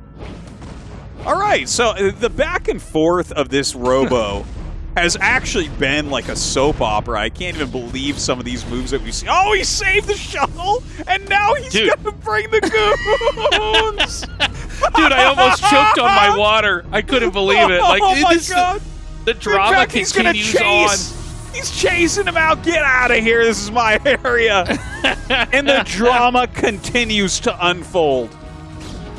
This is so crazy. This is like what makes StarCraft so fun, man. Like these moments like this where it's like this couldn't get any crazier, and then it does. Yeah, it's absurd in every way. Like it's one of these things that if you wrote a story, if StarCraft like stories were a thing and you wrote a story about this game, you're like, that would never happen in a pro game. But here it is. Like, it literally is happening in a pro game. Where we're seeing like all these crazy little micro moves with Wraith versus Shuttle versus Goon and everything. I am absolutely loving it. And I mean, after all this, after everything that's happened, let's take a look at it, Tasteless. It's 97 supply to 102. That's actually pretty darn good for Royal. But Mini is getting ready to take his fourth, whereas we don't have a third taken yet. Excuse me, by Royal. Yeah, and we're going to have another engagement down here. He needs to actually target the mines, and I'm not sure that he can. Is this the end of the Robo? No, I don't think so, dude. The shuttle's back. The shuttle is back. We're going to have another Reaver pop out. I wish he had brought another probe in, Tasteless, and made a cannon next to that. That really would have helped, I think. Yeah. Okay, he's going to be able to kill off these vultures, man. And I guess the Robo lives on. Dude, that should be like special mission lose conditions. Like if that Robo dies, then Mini gets eliminated. Oh my God. Okay, here comes Mini up the ramp as Royal's trying to take an additional base. Huge Scarab hit there, but picks off the already very damaged Reaver. Slow Zealots coming up, unable to close though. And a very nice siege position. Look at that. That's actually that little ledge that goes out. What a safe base that is. Yeah. Protoss is going to try to run up here. I don't think he's got enough, though. I don't know how low that tank is. Oh, it is low enough. The Zealots are going to come down here, too. And it just seems like Royals, what he has is, like, just too flimsy. Yeah, this has been such a highly technical game, and we saw Mini just kind of like taking the health down and everything. He brings back in these speed zealots, but like Royal may actually hold on, but right? There's not like a ton of goons here anymore, and you can really out micro zealots. Yeah, he's kind of swatted this away. I'm getting a little bit worried for Mini here. I mean, I think he's not played terribly, and that Robo is still alive, which is really my takeaway from this game so far, but I'm worried that Royal's going to be getting into a place where I think that the Protoss could be getting pretty uncomfortable. That being said, 12 o'clock is being taken here by Mini. We don't have any games that are going to look like what Rain did, where he doesn't get another main. We see a Nexus already being made in the top left. Yeah. Oh, God, here we go again, man. I think that's one place where Mini shows a slightly higher class in this matchup, where he's focused specifically on getting that out. Oh, it's unpowered, Tasteless. Does he lose because of that, or? He should. No, we're going to get a probe in there. He's going to power that up in no time, man. Don't worry about that. That's important. Whoa, that was insane. All right, so that Zealot lives through that. He's actually going to come in here for a drop. All right, I'm glad he actually I don't think so. Wait, what am I watching here? You're watching. He's like, hold on, I'll keep my shuttle safe and have my Dragoons attack from the low ground. Yeah, that was not any good. But it's really good to see Mini take that top left main base. That's going to give him really good staying power. Remakes the Robo in his main. So finally going to give up on that Robo down at 6 o'clock. And Royal's kind of getting everything he wants as well, honestly. Like, he's already on 2-1 upgrades. He's just started his 4th command center. He's got a dropship out. He still has good mine coverage on the map. Yeah, it's looking pretty solid. I think Royal's probably pretty happy with his position right now. I would say Mini probably shouldn't be too upset about his either, considering he does have that top left main base now, and I think the cannons are done, right? Oh, even has a Reaver at the ramp. A really great... Not enough people do that. A Reaver at the ramp, it's like, oh yeah, the Vultures have zero chance. Yeah, no, I mean, it's one of those little things that, like, if you have a shuttle and a Reaver and you're not using it, that's probably a good place to put it, because you are going to keep your other base so safe. Okay, a dropship coming up here, and I think this is going to be pointed towards the island, but he's going to try to fight these Dragoons first, and kind of an insane moment, he basically just tries to dive onto that dropship. Oh my god, and it lives. What is going on with shuttles and dropships and all these insane games? Yeah, these guys are like way too fancy, man. There was a Dragoon here, though, right? Yeah, there is a Dragoon. Okay, goodbye, dropship. It's like both these guys Dragoon have those scopes that dropship, man. These guys are doing obstacle courses with those rings that have a hoop. They have to keep the ring going. It's just like, guys, like, I don't know. You don't have to do this. Like, you can just focus on macroing. It's okay. It's probably better to just get more supply and units, but we can also have these insane little duels. So they're pretty even in supply, which generally means the Terran has a better army. But, you know, there's Psystorm here, and that can make the math a little bit fuzzy. Yeah, and that's something that Mini is very comfortable with as well. He can be very efficient with those storms for quite some time. A lot of speed zealots in his army as well. Goons pushing forward and taking out some of these mines. And honestly, the game looks pretty poised to become a big game. It does feel to me like Royal is in a better position, but I think as long as Mini doesn't waste... I don't think Royal can, like, go kill him or anything. So, I'm just going to say this now. I don't know if it's coming, but let's just put this idea out there. This could end up as a split map game. Like, it does seem like Terran is not going to try to push, maybe because Psystorm Tech is here, and that's kind of what Protoss would want, right? Is like a whole bunch of clumped up units to basically move out from the Terran and you just storm it down. But, like, if you cut the map in half and Terran gets the bottom and Protoss gets the top, Protoss is going to lose so badly. Well, the thing is, the map is very long, so there will be ways in, very likely. And if you're actually splitting the map, the amount of economy both sides will have, there are options for Protoss to, like, switch into carrier and things like that, or go mass recall. So I wouldn't say it that strongly, but yeah, I think this is the right move for Royal, honestly. Like you said, like, Protoss wants you to attack. They want clumped units coming across the map eating their Psystorms. And Royal is not having it. Like, he is just moving across the map, laying these mines, choking up everywhere, and getting more bases, which is going to be hard for Mini to deal with this unit comp. I think he needs to think of a transition. Yeah, I mean, doesn't look like the Protoss is going to get in anywhere. I like the idea of storm drops, but, you know, if Terran has half the map, you're going to be making SCVs forever. You can slow them down a little bit, but I'm not sure. And again, that Robo lives on, man. It's like a haunted house now. Yeah, I almost want to see him, you know how you can, like, build a command center next to an enemy comsat and get it? I feel like you should be able to build a depot next to that Robo, and he gets the Robo and it powers it. He can make observers. Yeah, imagine that. I don't think you would even make any. Like, observers are not really... The Terran detection is just way better than that. A shuttle is just like... I guess that's actually probably better than a dropship because it's like, doesn't cost gas, but... But how do you get speed for it? That's the problem, because you can't steal the A support bay. dropship moves faster than a shuttle. Yeah. Shuttle's pretty weak. This is so funny. What am I looking at? It's like the Robo blocks for the High Templar while he tries to gain energy. He's like microing it back and forth, like trying to get 75 energy. Yeah. Okay, we just saw a second Robo in the main base.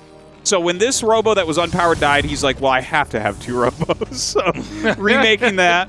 I'm surprised he is remaking the Robo because, like I mentioned before, I think that the composition he's on right now, it's a very good brawling comp. It's very good at stopping Terran attacks. But I don't think you're going to kill Terran with this. So going second Robo doubles down on what he's doing instead of going into Arbiters or going into Carriers. And I feel like that's good for Royal. Yeah, I mean, if he goes carrier, that would be kind of funny. Carriers would be good on this map, man. If you look at like all the pieces ringing the sides, you would control those very well. Yeah, that's a good point, actually. And I guess if you went for carriers, you could take the center right and the center left base, right? Yeah, exactly, yeah. And kind of like just get that And there's all these free. ledges that you can kind of harass on. Like, it's not going to be free kills on command centers, but you can harass and run away reasonably well. Honestly, I think if, like, Mini starts to bank a lot, I would like to see him start getting, you know, start a +1 air attack now, and just so it's going, and you know, maybe we'll get to a position where he can go carrier, and I think that would be strong. So, the Protoss actually wedged himself into this spot. I don't know if he should take this fight, but like, Terran doesn't have total control of the bottom left yet. Terran doesn't have Dominion over that yet, which is, you know, two very mineral and gas-rich locations. But I do think the game is heading there, right? Mm-hmm. Yeah, Royal is definitely looking to just cut the map in half. But, you know, when you are cutting the map in half TVP, the one thing you actually start to do, once you have it cut in half, you just scan over and over looking for carriers. Because that's the one thing that can actually stop you at that point. So, with the speed shuttles, you know, you can try to do some drops over here, but I think that base, yeah, to the top right, it's mined out there. So, I think that, you know, Mini had a good idea, but we're too far along in this game to where that's not going to work. Yeah. Like, I don't know, man. I'm getting worried here for Mini. I feel like, I know that Archosis, you say that the Protoss has play here still, but if Terran gets too many bases, it really does become a nightmare trying to deal with them. Yeah, but like that's the whole point, is you shouldn't just keep bashing your head into the Terran army. You gotta bank up a little bit, make sure you have stuff to stop a push like this. But think about those transitions. Find ways to get into that. But now this is looking real scary, man. Look at this army from Royal coming up. Yeah, Royal is finally moving out. He's going to siege up. I don't see that much coming out of these shuttles. Some Psystorms come down, but he needs a lot more Psystorms than that if this is going to work. Yeah, and these are plus. Yeah, these are +3 attack tanks. I mean, siege mode +3 is terrifying for the Protoss. And now the Terran is going to move into this top left starting location. Keep in mind, this wasn't a game where Mini took the top left and the bottom left, right? So if Terran could come in here and squish this position, suddenly there's going to be a reversal in like who's got more bases, you know? And I think the Protoss will just lose. Yeah. Oh, yeah. If he loses those top 2 left bases, he needs so much damage on this counterattack. Like, and he's not going to be able to get it. Like, this is not a big enough army that's coming down. So, let's see. I mean, dropping out some high temperatures. He is getting good storms. He's killed a ton of SCVs lately. Not sure that that's going to be enough. Not sure exactly what that count is at this point either. But down goes this base, and that is a lot. It's a Tastosis PVZ up there as well. Hey, easy, Archosis. Now, he's got to utilize these, though. Like, he has to slow this down. He has to save this top left main. Yeah, if he loses the main, I mean, he's just not going to have anything to work with, right? Like, some Psystorms are coming down. It is actually too many Templars, though. Like, you want tanks and Dragoons, and then, like, a couple Templars to kind of blanket the area with Storm, and eventually you wear the Terran down. Now, no doubt at all those gateways are making, but, like, honestly, I do feel like we're getting to the point where this really does just look like a win here for the Terran, but maybe I don't know, man. I mean, no, I think you're right. Take the center right, but I don't think that's enough, though. You lose that top left main. Like, look, he's going to try to attack again, but look how fortified this position is. There are so many mines. It's right at the rally points.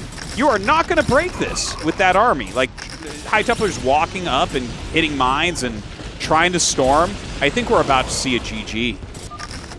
Yeah, Mini losing in kind of a way that's hard to imagine a player like Mini losing. I mean, that's not your normal TVP. I mean, no, that was a wild game. Royal basically got out of hand with his growth. Mini couldn't manage it. But you know what? I think we're in for a very good game 3 here. I'm actually glad because of what happened to Royal in game 1. I'm like, please give me another game. Yeah, I would definitely agree with that. Game 1 was a bit of a disappointment, but that was a very solid macro game out of Royal. We had some really great micro battles down at 6. That was like a lot of fun. But I think Mini is a little bit too married to double Robo Speed Shuttle right now. It's, again, the thing I like to say about it is, like, it kills Terran attacks. It's good for harassment, but you can't kill Terran with that composition. Terran has to throw the game into that composition. Yeah, because if they just turtle, you never can break them by dropping Psy Storms on Siege Tank Turret Mine. And no carrier tech yet from Mini, which is really what he kind of built his championship off of. So we're going to go to Revolver for Game 3. Guys, the loser of this best of 3 is the first player to be knocked out of the round of 16 of ASL. And Mini is one of those two people, guys. That would be insane to see Mini go down this early on. I was expecting Mini to at least get top 4 this season. 시즌 13 전투 준비 완료.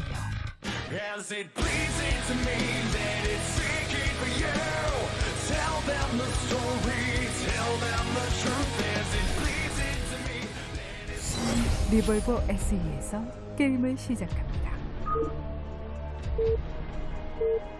What does the SE stand for?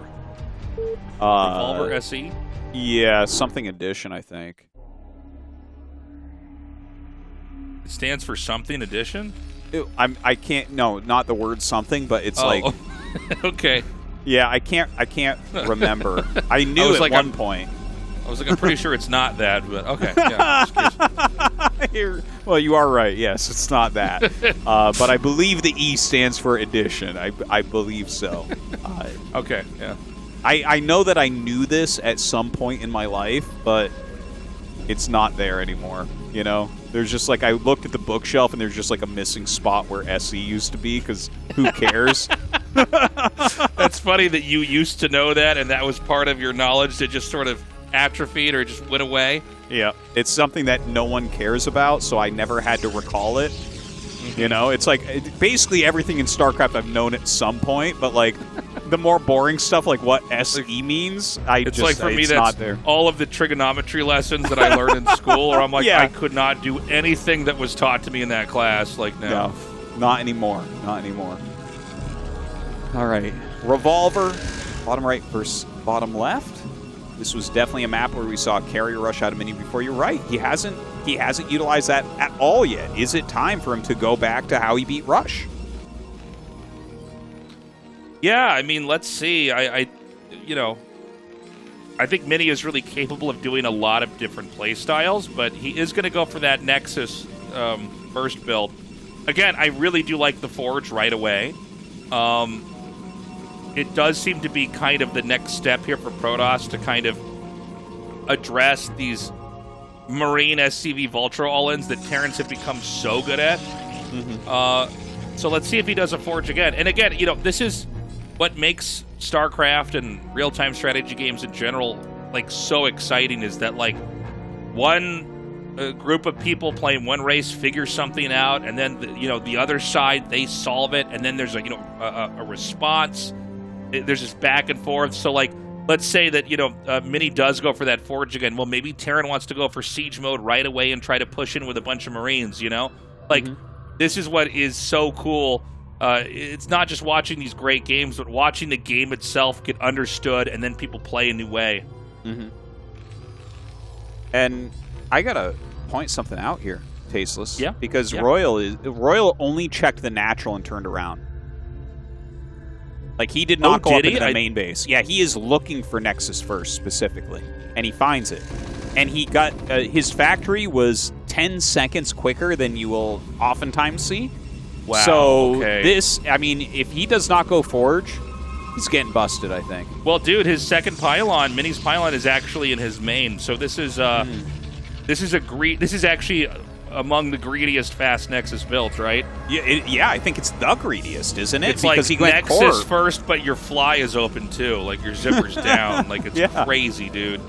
Yeah. And I think that this is a very easy bust for Royal. Right? Like I think Royal's going to kill him. Well, we have to assume that that Mini gets busted. But if he's careful, he doesn't die. Like, if you fight with all your probes and all your units, you let them die, then Royal goes up the ramp and the game ends. But, I mean, if you pull everything back, I think you can just can get it into a normal game as Mini.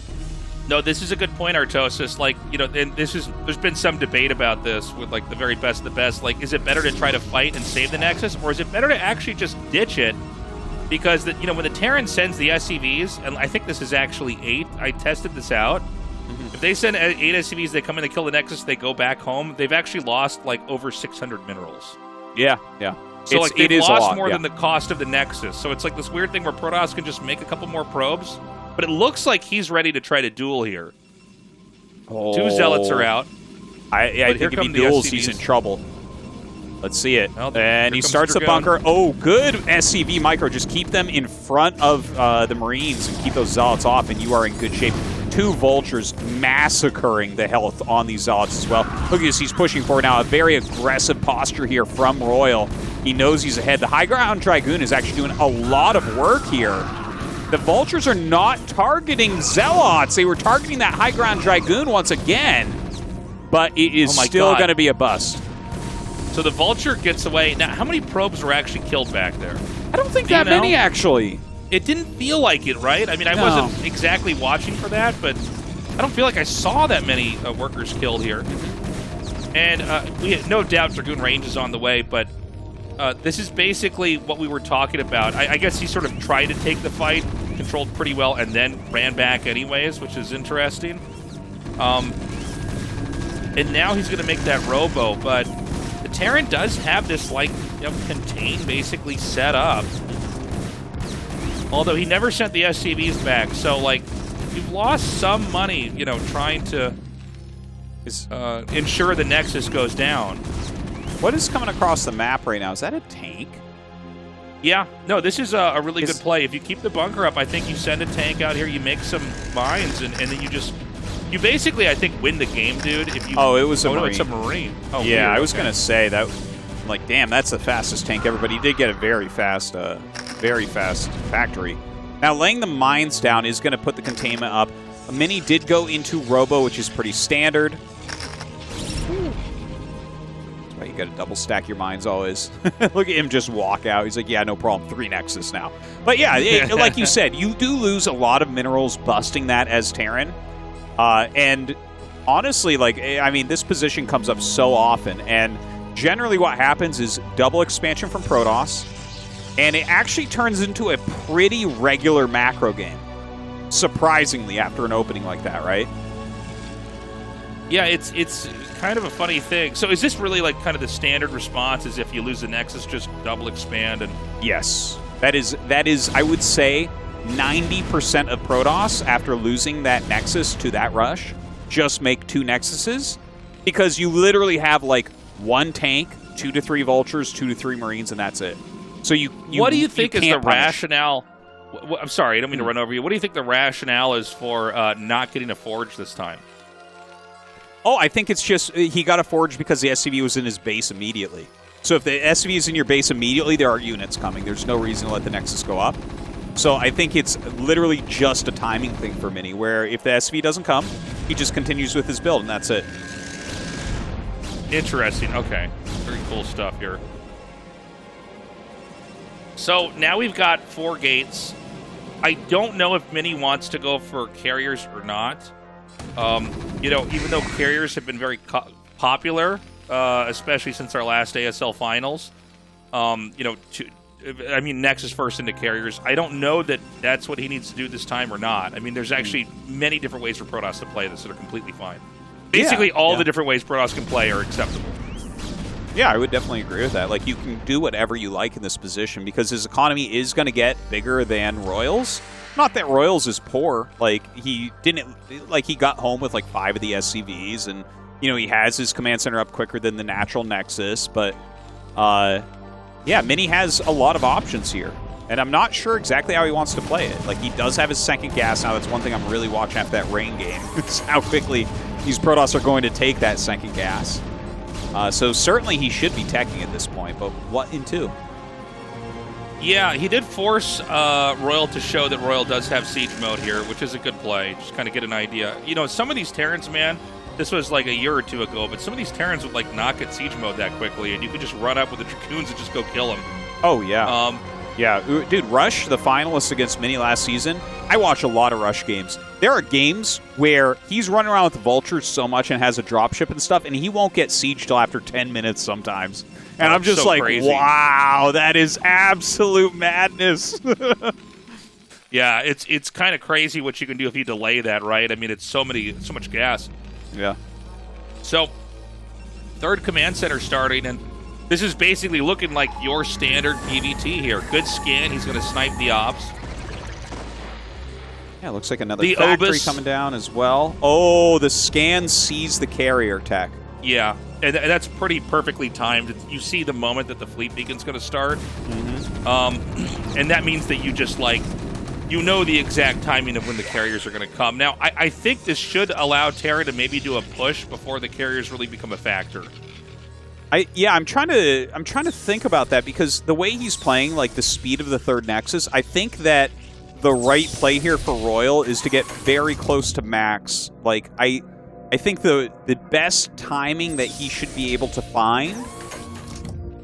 I'm not 100% sure on this Tastosis, but I think it's going to be around like 170 supply is going to be where he's really strong. It's going to be like right before speed for Zealots and everything as well. But look at this. Mini is trying to bust some of these tanks. Huh.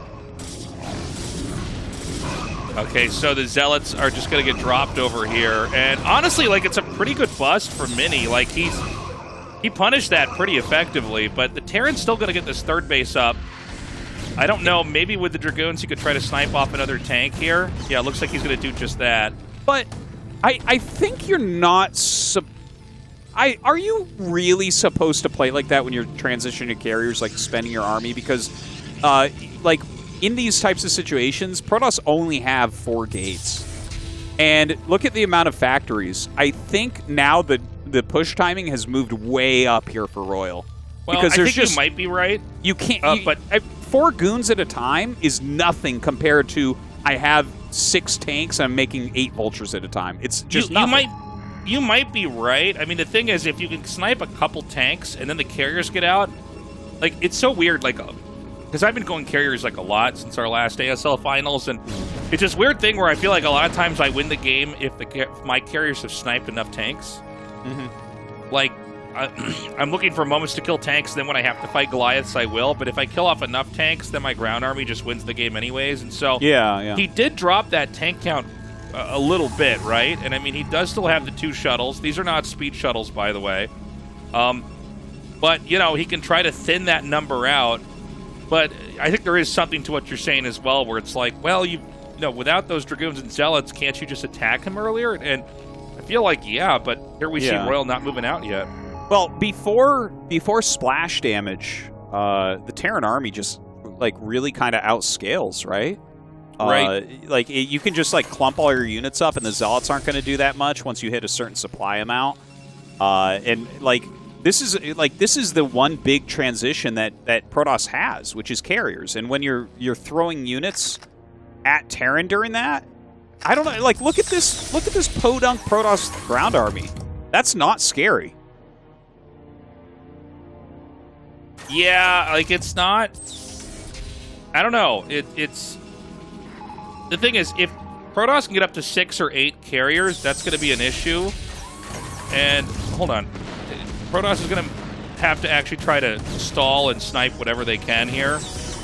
But, like, especially on this map, it feels like if you could just waltz up to where their natural is and start shelling that, you could break off a small bit of your army there as Royal and go north of there and get the 3rd position. I feel like you just win, right? Yeah.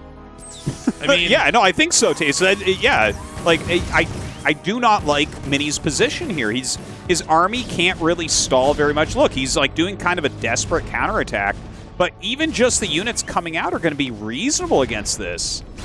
And he's moving his army back now. Look at this. They're at the same supplies right now, and you don't have any splash damage. It's just, like, some Dragoons and 2 carriers. This is just not a scary army for Terran to deal with. Yeah, and also there's some group of units attacking the third base for Protoss, and it's the Vultures. And dude, I think Mini's gonna die, man. I think he's dead. I think that we're attack about to lose threw the game. ASL champ. Just the first player going down here. Old ASL champ moves on. Crazy.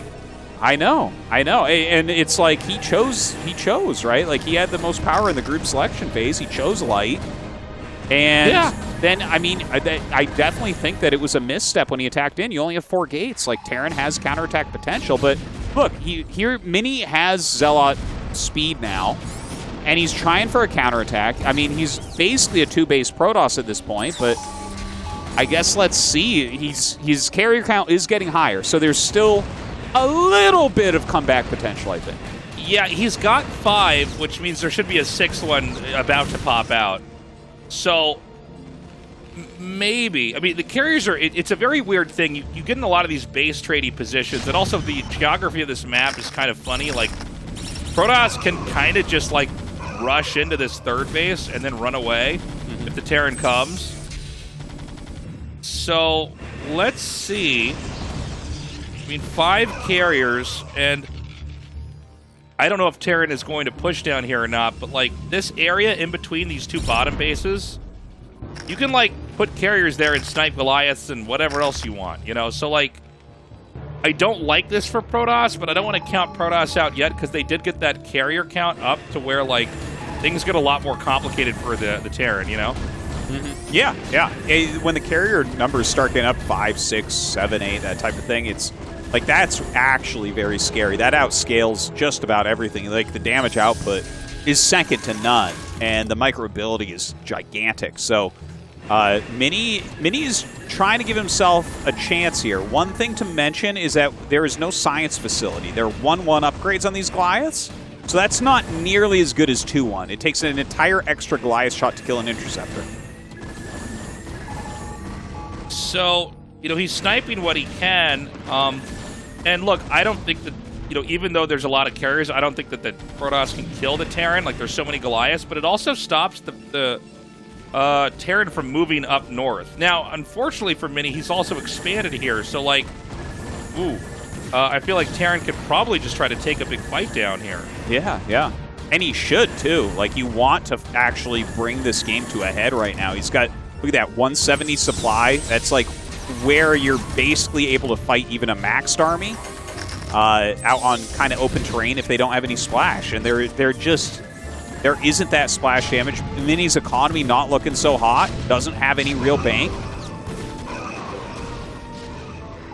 And he's actually going to run around. Now, you know, this is the weird thing with carriers is, like, you can just avoid the army and fight where the Terran's weaker, and wherever the Terran's weaker, it's, like, really bad. You see what I'm saying? Now, also, I want to point out, Royal is, like, playing super smart here. He, like, knows that basically all he needs to do is start putting command centers everywhere on the map, because one thing that this army doesn't really have is, like, quick mobility. I mean, yeah, carriers fly, but, like, they're not that fast, right? So, yeah. Again, I think big picture here, I just feel like over time, Royal's going to figure out some way to end this game. Like, Mini's playing super annoying, and it's, like, very difficult to deal with, but, like, Mini is going to mine out of his natural and have nothing. And remember that interceptors do cost money. Every time you see them shot down, they do need to be made. Yeah, so he doesn't really have the income to make much of anything else, but he's starting to get some damage done with the carriers. Like, look at this, right? He kills off the gas. That's good. He's starting to pick off units. He's sending probes up to that 9 o'clock base, so he is getting some mining done at least. But, yeah here's that counterattack. Well, I don't see tanks here, which means the Zealots and the Dragoons can come in. Oh, hold on. There's 2 tanks. Oh, but, he's actually dragging some mines, maybe. Oh, still, like, Mini's making it a battle. Yeah, I mean, this is the weird thing with carriers, right? Is you can really pick your fights, and, like, at least at the moment of initiation, you're probably going to win by getting some, you know, kills on Goliaths, maybe a tank here or there. So, like, I do want to put some emphasis here on the fact that, like, Royal is probably winning, but, like, this isn't over until those carriers are dealt with. Yeah. And the fact if you that get all the denied Nexuses, is there, like, you can't even buy your interceptors at that point. Well, yeah, but I think that there's so many carriers out now that like we're kind of far away from where interceptors get picked off. And oh man, this is a weird one. Okay, so he's about to mine out, so he needs to make a Nexus like now. Yeah, he has barely enough money for that, but he's cleared a lot. Oh yeah, no, I mean he's in really good shape here. Minions? All things considered, like he's making yeah, the all Nexus. things considered, yeah. Yeah, I mean, no. I mean, it's like a weird game, right? Like Protoss is barely hanging on, but it's like, dude, he's got a lot of carriers and Dragoons. He killed off a lot of the tanks. Yeah. I mean, I don't know how many Goliaths are in this game, but like, you know, if Protoss can win this fight, the carriers will actually kill all the tanks. So like, and I mean, it looks like it's a lot of Goliaths, but man, I see stuff dropping pretty quickly here. Yeah, the upgrades are not that good for the Goliaths. 2, 4, 6, 8, 10. 10 carriers in this game. The Nexus is denied, so he's going to cancel that, actually. Okay, he's going to win this fight, dude, which means he's going to kill the tank. So, dude, I'm just saying, like... It's a real possibility here. Like, this is so hard to kill these carriers. There are so many. This is, like, carriers, once you get to a certain number, they are pretty crazy. Yeah, and he snipes the command center, and this is going to be an extremely important moment because he can kind of like just move through here and start to like. I think if he can kill off all these Goliaths and start to go for like the armories, for instance, I actually think that he can still win this game. I mean, keep in mind, no carriers have been killed yet. No carriers are even in the red whenever our observer clicks on these things. So like, I mean. Oh no, one carrier's in the red actually, but it's not dead yet. Like it's still a factor here. So like, I think he could actually snipe the command center. Dude, yeah, this is crazy. But the carriers, the thing is, almost like his buildings are being killed right now as well. So this is actually a base trade, which we almost never see in StarCraft 1. Yeah, but Royal's almost out of money. Yeah, and the thing is, he's actually broken off a chunk of these carriers to go up to the top to just snipe that command center. I actually think it is possible that he wins this. Also, look at the very top of the mini-map. I think that's a pylon. I think so. I think he has a pylon up there around, like, what is that, 1 o'clock? Oh, my God. And that might actually end up winning it because the units are killing his base. By the way, guys, I want to point, because I know like a lot of our viewers are mostly well-versed in StarCraft 2. When the Nexuses are killed, it doesn't like reveal everything on the minimap like StarCraft 2. Yeah, no, you never do get that, and there's no draw mechanic either. You actually, the referee will eventually pause if it's really clear. Now, that was not a pylon Tastosis. He does have 96 minerals. I think it's, oh, he just scanned top right. So he's throwing scans down trying to figure out what's going on. Two carriers have come back. Oh my God. Royal doesn't really have money anymore. No, I think Mini's going to win this now. I think Royal's the person that really needs to start being worried. I mean, the bulk of his main, this is a lot of infrastructure to try to kill. And I mean, obviously the carriers can kill this off more quickly. Dude, I can't believe this. That's so insane. Oh my God. I cannot. Oh my God. I cannot believe it. Like I was ready to call it. Dude. In fact, we kind of did call it because Royal was in such a dominating position, but Mini just kept running around, kept buying time, got that carrier count up, and like that was literally a base trade at the end. Bro, that was one for the gamers. That was Mini one for the gamers. doing one for the gamers, man. That was so sick.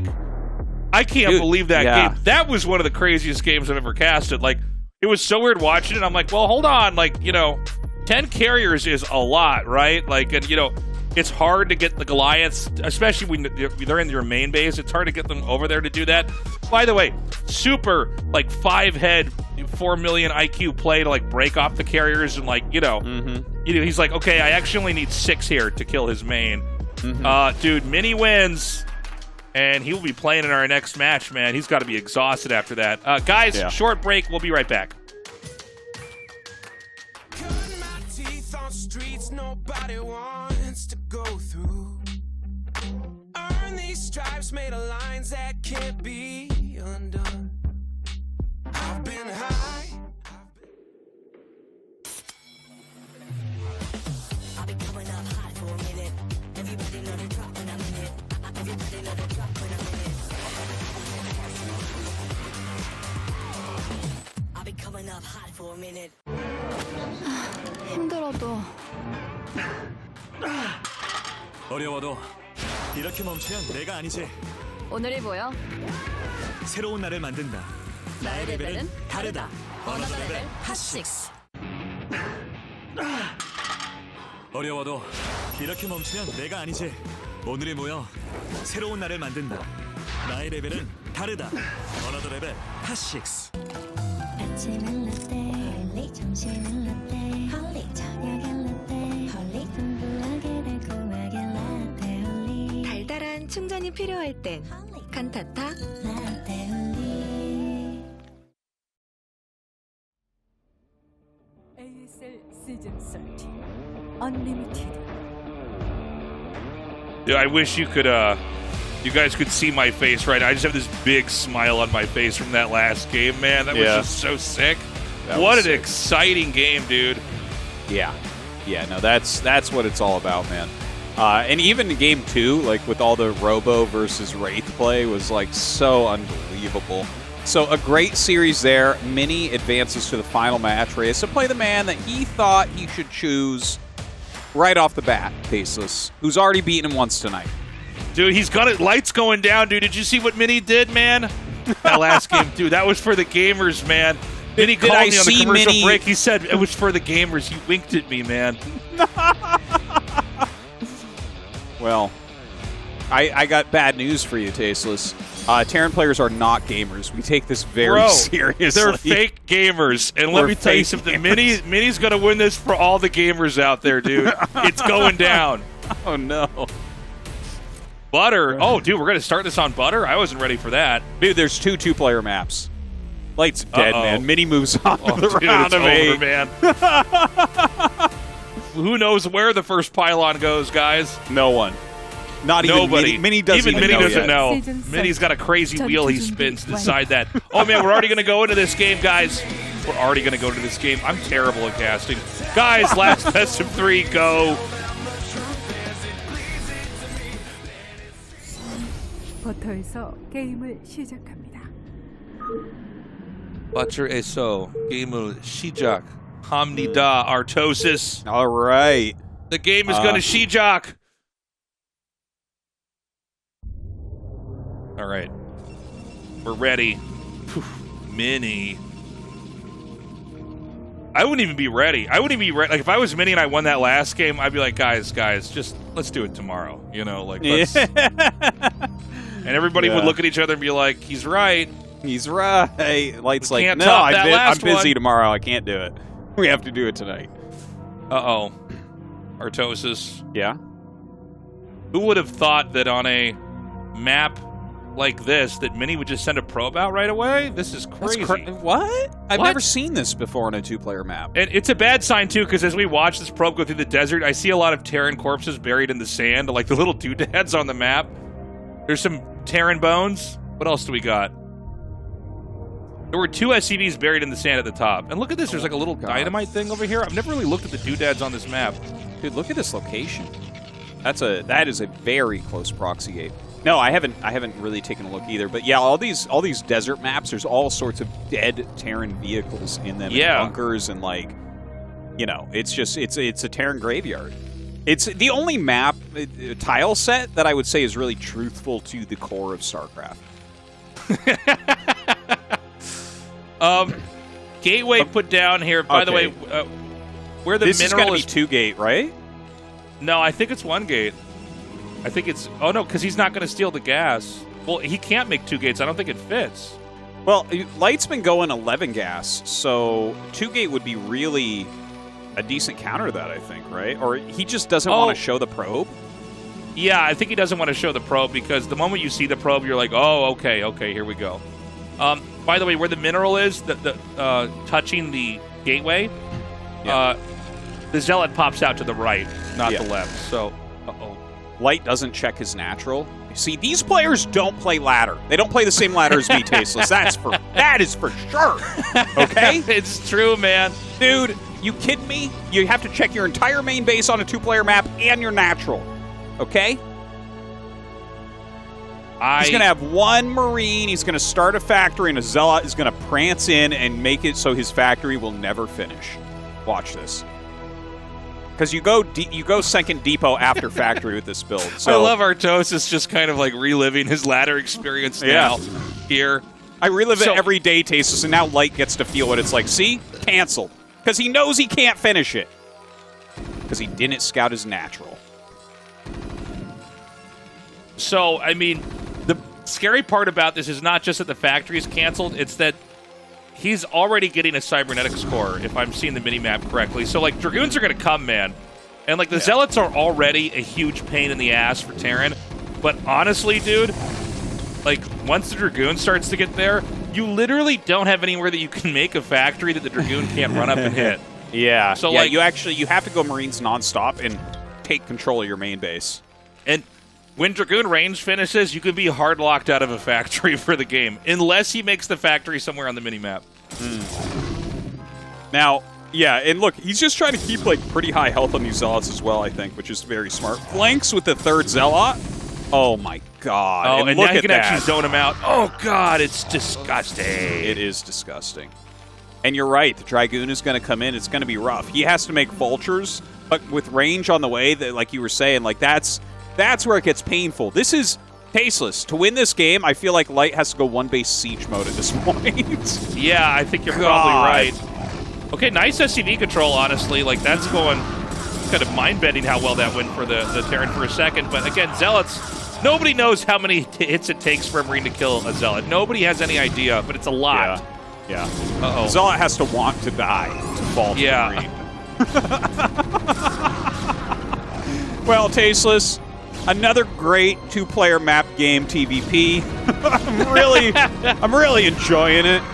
This is what StarCraft is all about, man. This is truly, yeah. This is the experience, guys. Listen, it's the greatest game ever made, and you should go play ladder. And this is what it looks like. Look at that. Dude, the Dragoon's not dead. Oh man. Okay, kills that off. He is sending a vulture across, but of course, Mini is not going to let that do anything to him. He's making another Dragoon at home. And, okay, so, I mean, what is the way in which Light can make something occur? Here's the first problem. The Dragoon can actually kill SCVs mining gas, and Terran doesn't have enough gas for siege mode. And honestly, siege mode is probably the only thing that's going to allow everything to calm down, if that makes sense, for the Terran. And the problem is the Dragoons are getting high enough in number that, like, if the Terran tries to do what just happened back there again, you're going to actually get killed. So, is siege mode making yet, Artosis? Do we know yet? I don't think so. I don't think he can afford it. I think, like, right now he's just going to go Marine tank and try to push this out. But 2-gate range is it's gonna tear him apart if he doesn't get rid of that gateway.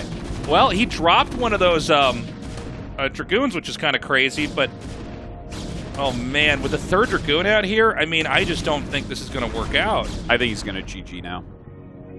That's about it, man. Look, he's got a vulture. Okay, that might be siege mode. I think it's mines, actually, yeah. Look, mines. So he's going to lay these mines, which won't do anything. And that's going to be that tasteless. Yeah. We're wrapping gonna lay this these up. mines that the Dragoons will just trigger and shoot when they come up. You know what, So Tasteless? funny. It's been a long day for Mini. He's just gonna go ahead and take this game. We're gonna get into game 2 on the 4-player map. Mini's gonna just leave the game, and the ref is gonna go over. He's like, "Yeah, no, GG, it's fine. He wins 1-1." And then they're gonna go to Eclipse for map 3, and it's gonna look like this. Dude, I can't. Oh my god, it's so funny. It's like the mines literally don't do anything. Like, he doesn't have an observer, it doesn't matter. Like, it doesn't matter at all. He could right-click wherever Light tells him to, and he still wins. Oh my god. All right, GG, next game. That's so funny. Oh my god. Okay, That one also for the gamers. Mini's just doing it for the gamers, guys. Doing it for the gamers. Gamers are just underrepresented, and Mini wants to fix that, man. Yeah. Oh my god. Okay, so yeah, that was brutal, but that is what happens. You go for 11 gas, you don't scout your natural in your main base and stuff, and there's a gateway there, you're in trouble. Okay. If Light would just spend longer laddering at B and A rank, he would know about this. But you can see he's like, oh man, wow, he really got me. Life's hard when you're a 2,900 MMR Terran player, you know?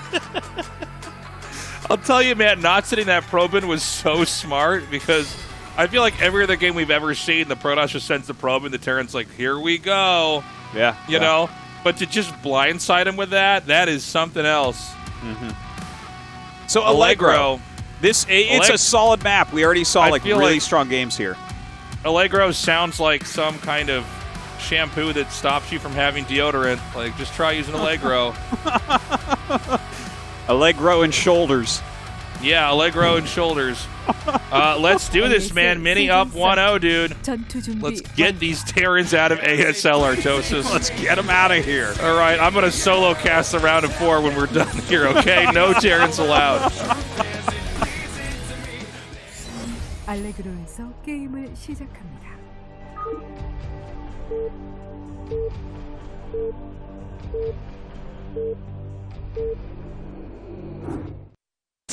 Sorry, I'm still laughing about your casting that last game. Was so funny. Well, it's all true, man. You know, the thing is, I can see the future, Tasteless. So what is going to happen here is Mini's speed shuttles with Psystorm are not going to stop Light. Oh, is Tastosis, he's leaving his base. Oh, God. Oh, my God. He's probably going to 2-gate in the center. Yeah, I think you're right. Oh, my God. Oh, no. It's so dirty. Oh, my God. So Mini's macro games haven't been winning as much for him. So he's like, you know what?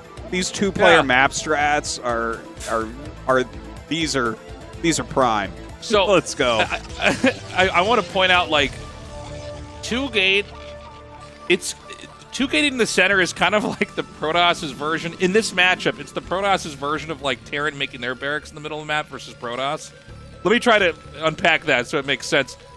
If the 2-gate, like, if the Terran just walls in or does anything that's, like, at all, you know, safe, you can just... you don't have any good late game. Like, we saw him do this in the finals. The thing is, if the Terran is just not ready or, like, loses the first Marine, you just win the game. Yes. Yeah. And and it's a 1-gate. Oh, okay. What? Okay. Well, I mean, it could be a later second gate, maybe, where he goes over, scouts this, and then goes back and makes a second gate. I don't think so, but could be. I don't...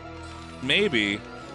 Yeah, maybe it's like a build where, like, if he sees him at the top rate, he takes the gas, and if not... No, because this is too late, man. So it's just a 1-gate build. Yeah, now, I think you're right. This is an older way to play. It's like kind of an older cheese. But the thing is, people don't really do this anymore, so I definitely think out of all the things Light's thinking about, he's not going to think that there's a gate in the center of the map. Yeah, probably not. It's not that popular at the pro level. Now, is Mini just going to go like the same thing as last game, you think, where he just kind of goes into gas and like 2-gate Dragoon and just... Yeah, I think so. This is so much easier to hold here, though. You have a ramp. You're further away. Like, look, he's already got a good SimCity. Like, this barracks placement, like, Zealots basically can't do very much. Look at this. He's got a tucked-back factory, so that's plenty in time.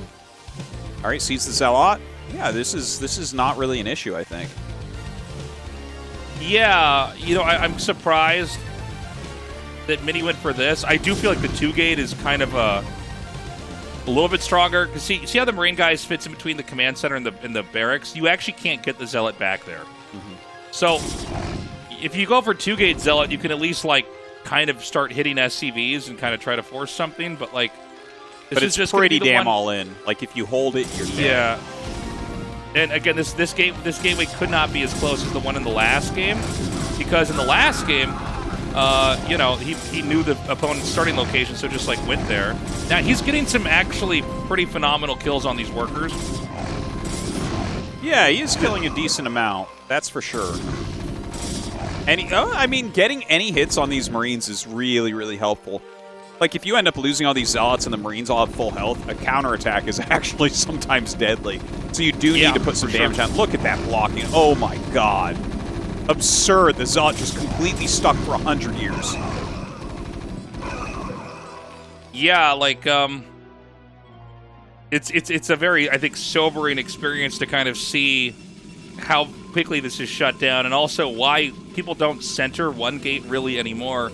I think Mini kind of trying to come up with maybe, okay, you know what he might have thought? He might have actually wanted to do like a bit of a gamble, and just he hoped that Light would have done like a barracks expand. Yeah, that makes sense. That makes And he sense. just 'Cause, kills I mean, it, a so 4-player that's- map. It's been very trendy today from him as well. He's already done it, so makes sense. So the probes are going to come here, and they're going to kill this SCV. Basically, the idea was that he would prevent the Dragoon from running back up. And coming like, out, killing off that pylon very quickly. Quite a nice play as well. One base Robo, but look at this. Oh my god, the Vulture gets up. Light is in very good shape here, to say the least. He's unpowered the gateway. He's killing probes. He's got, I mean, he has to have seen the Robo. Oh my god, yeah. Like 3 or 4 probe kills there as well. This is, like, I think Mini's pretty dead here. Yeah, I mean, this is pretty over. I mean, there's a chance that Protoss maybe, like, holds this off.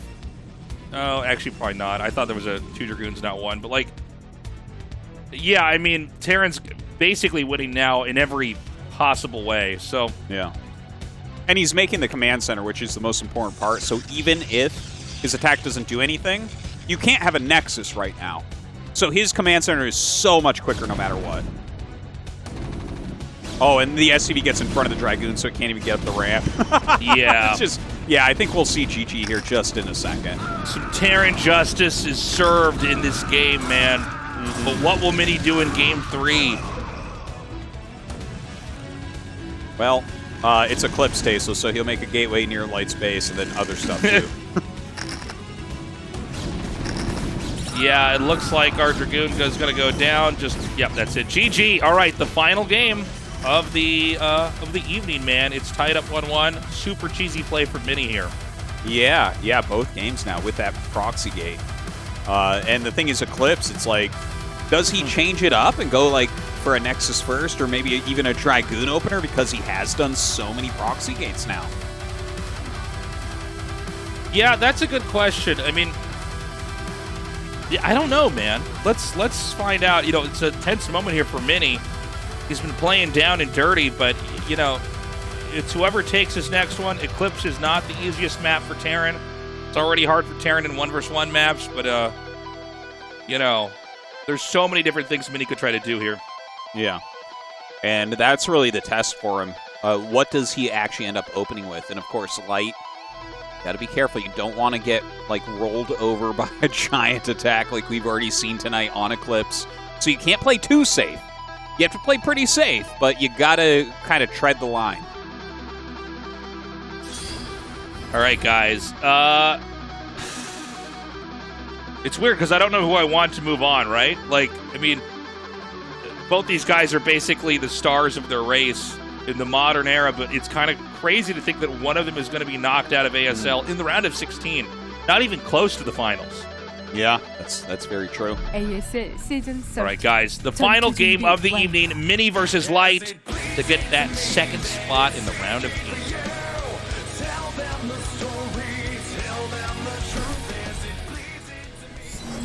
이클립스에서 게임을 시작합니다.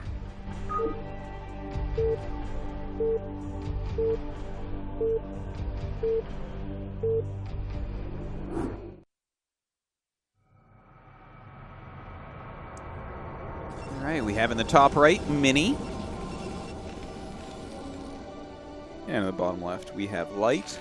Let's watch for that probe to leave the base. I'm ready, dude. It might be the time, Tasteless, for him to not proxy. Just gate in his main and not to go Nexus first. And yeah, maybe. No, here it comes. Here we go. I do appreciate this. This is a man who is not satisfied with how many ASLs he's won yet. Will do whatever it takes to win more. So true. He's been in 3 ASL finals, and he's one of the cheesiest players too. He's he makes more gateways in the first 5 minutes of the game than anybody.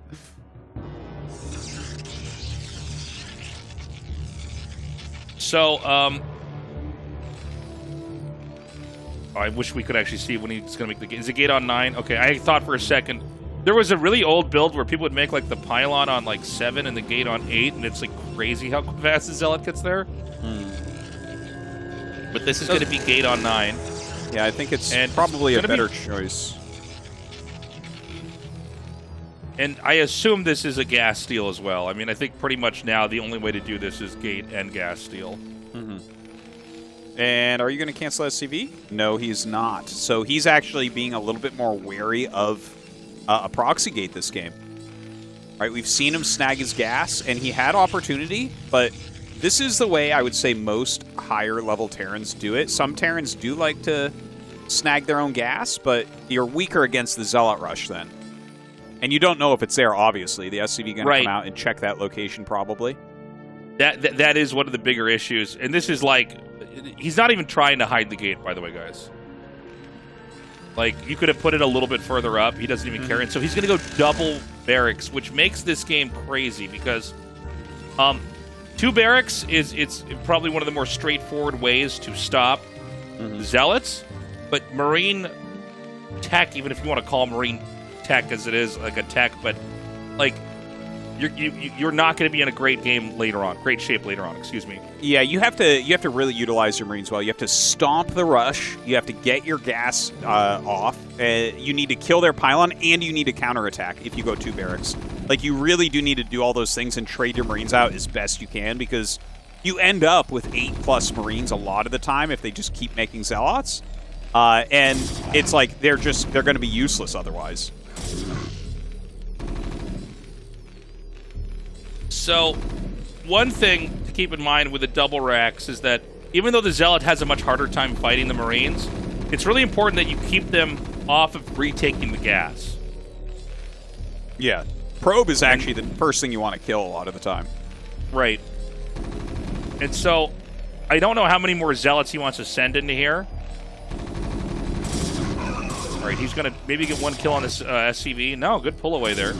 Dude, Light is killing it here. Like, he is taking almost no damage. Yeah, his micro, unbelievable. He really does have fantastic SCV Marine micro. I think that's something you see from very top Terran players. Look at this, a second gate for Mini and no gas. I mean, he's gonna lose this forward gate, and then he's just on Zealots. What do you...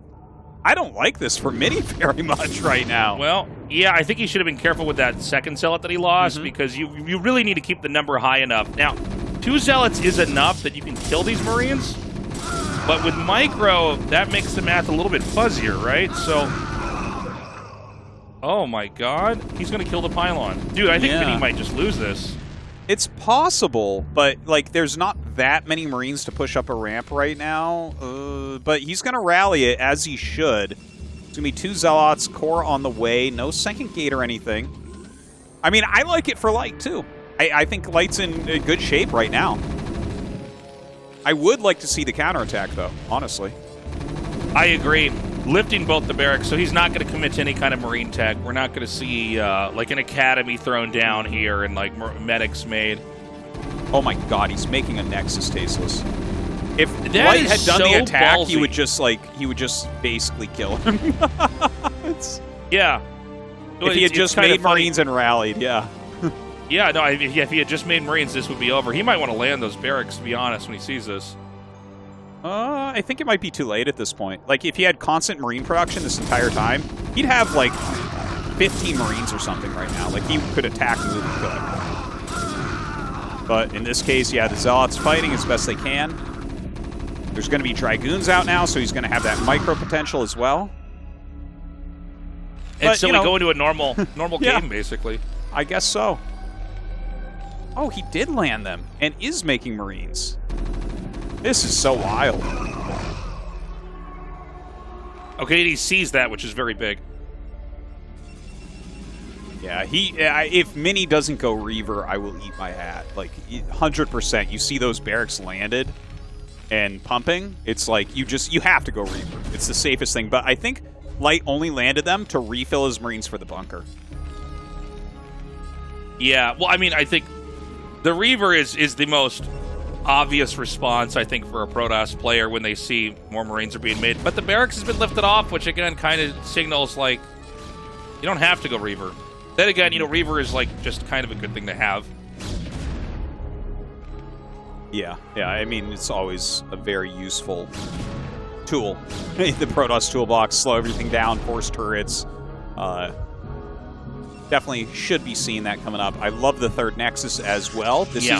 So we're actually seeing this fall back into like a pretty standard thing that you see in this matchup. The proxy gate doesn't end up working, and Protoss generally will go Reaver and double expand because your gas is so late. Like the add-on is not done yet on the factory, right? But we have like a Robo done. We have multiple Dragoons out on the map. There's no real potential for an attack at the moment.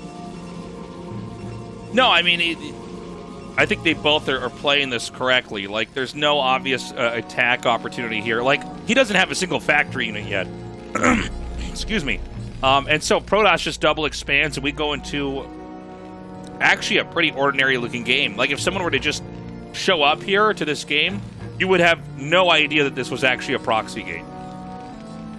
It's going to be a kind of interesting to see how Light wants to play this position. It looks like, okay, that's Dragoon range. Oh my god, that's so late. And he is going Observers, no Reaver as of yet. We'll see if he adds that in. But the first few tanks are going to start popping out now. Does have comm stats. Getting that E-base started too. He's a little bit nervous since the goons haven't hit the bunker. And he's saving his scans because of that. Because if there's no range, it's like, okay, well, there's something. And as he sees the Observer come in, he'll know there's no DT. He can scan now.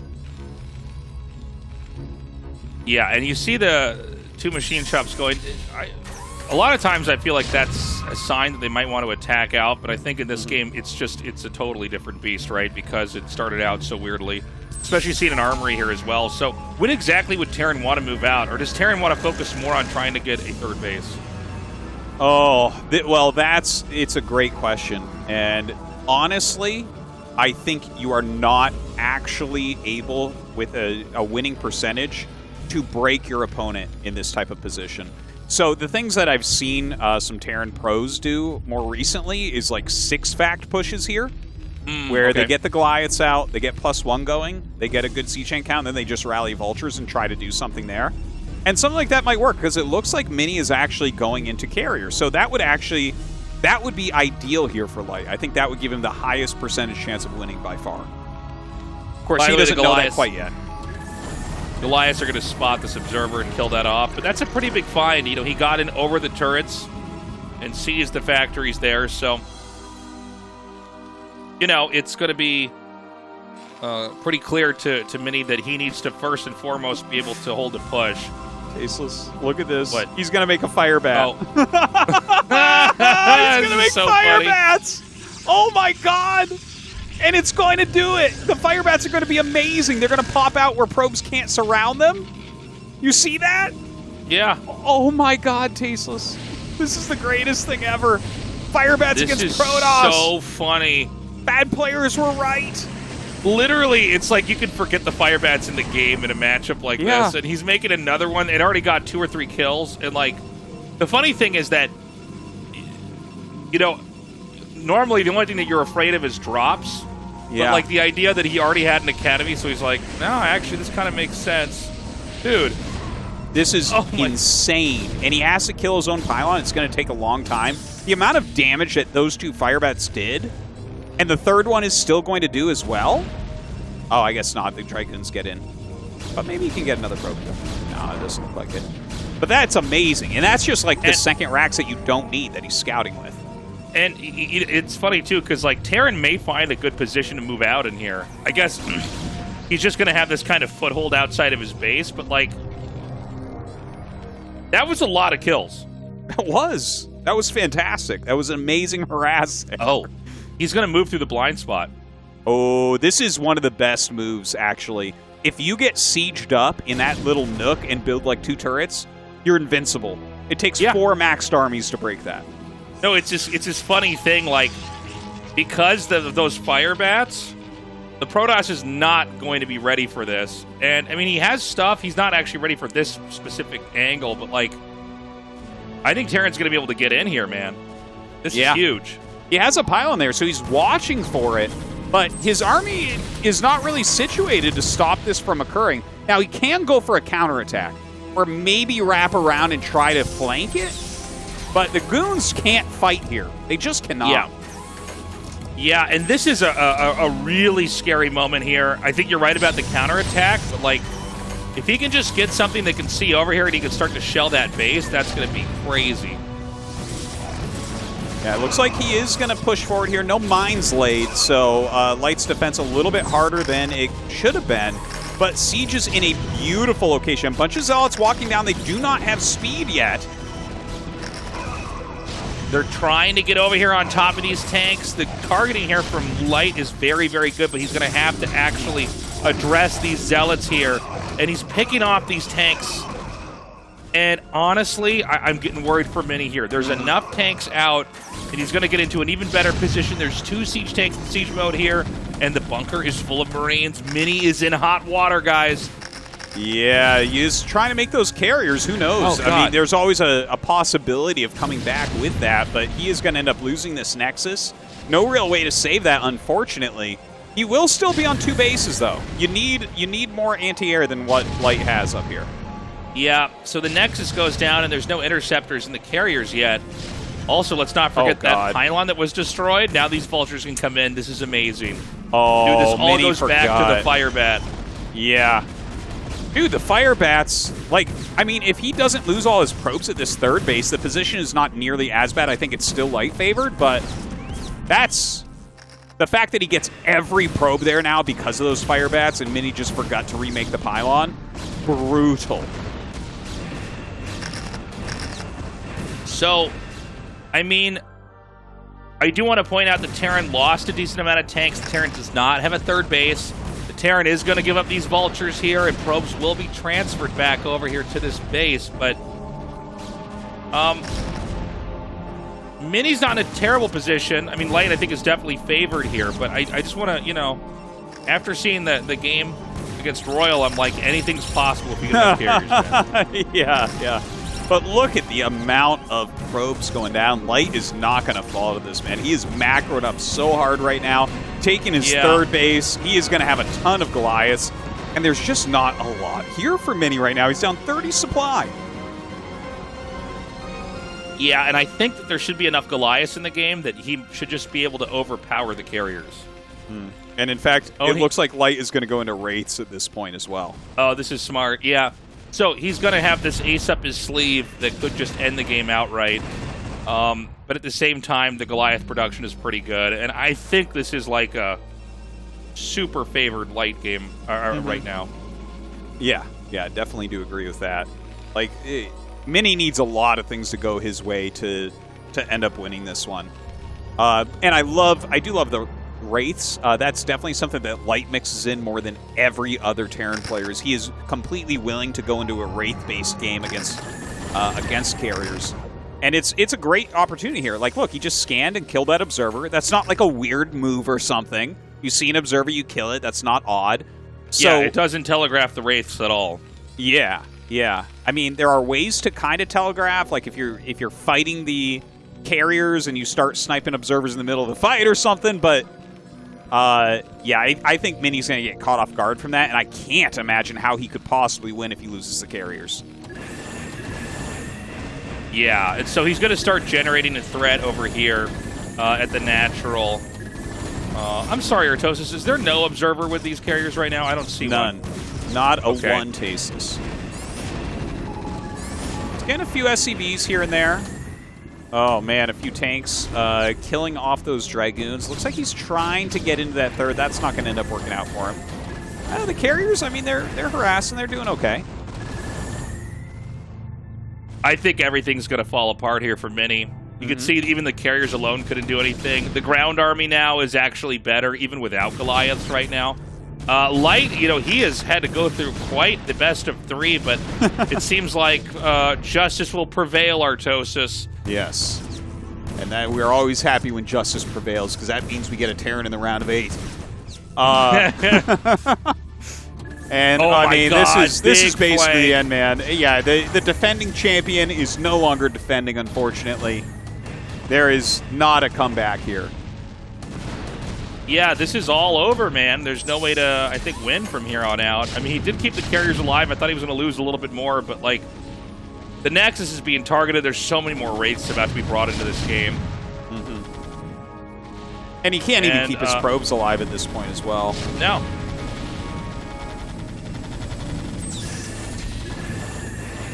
The carriers are going to come up here, but it's too late. The Nexus is down. And I think the Goliaths can actually just kill the Interceptors. I believe he's got enough there. Wow. Wow. Yeah, I think... and there you go. That's going to be GG because there is literally nothing left. And there you go. Light Advance is being picked first amongst all players in the round of 16 by the defending champion, and then goes 3-1 against him, only losing that proxy gate game. Mini definitely made a mistake in choosing Light. He shouldn't choose Light. I mean, I think you've got to take advantage of the system that we have here. And, yeah, dude, avoid the other best players in the tournament. You know? It's... Honestly, I think it's a foolish move by him to try to, you know, big ball it and you know, be like, I can beat anybody, so let me just take on Light. It's like, now you're out of the round of 16, man. There's so much more ASL left, and you will not be part of it. Congratulations to Light. He moves on. And by the way, what a hell of a day this was today. It really was. The most wild games, and what a long set of series as well. We're like around 4 hours. It's a great night of games.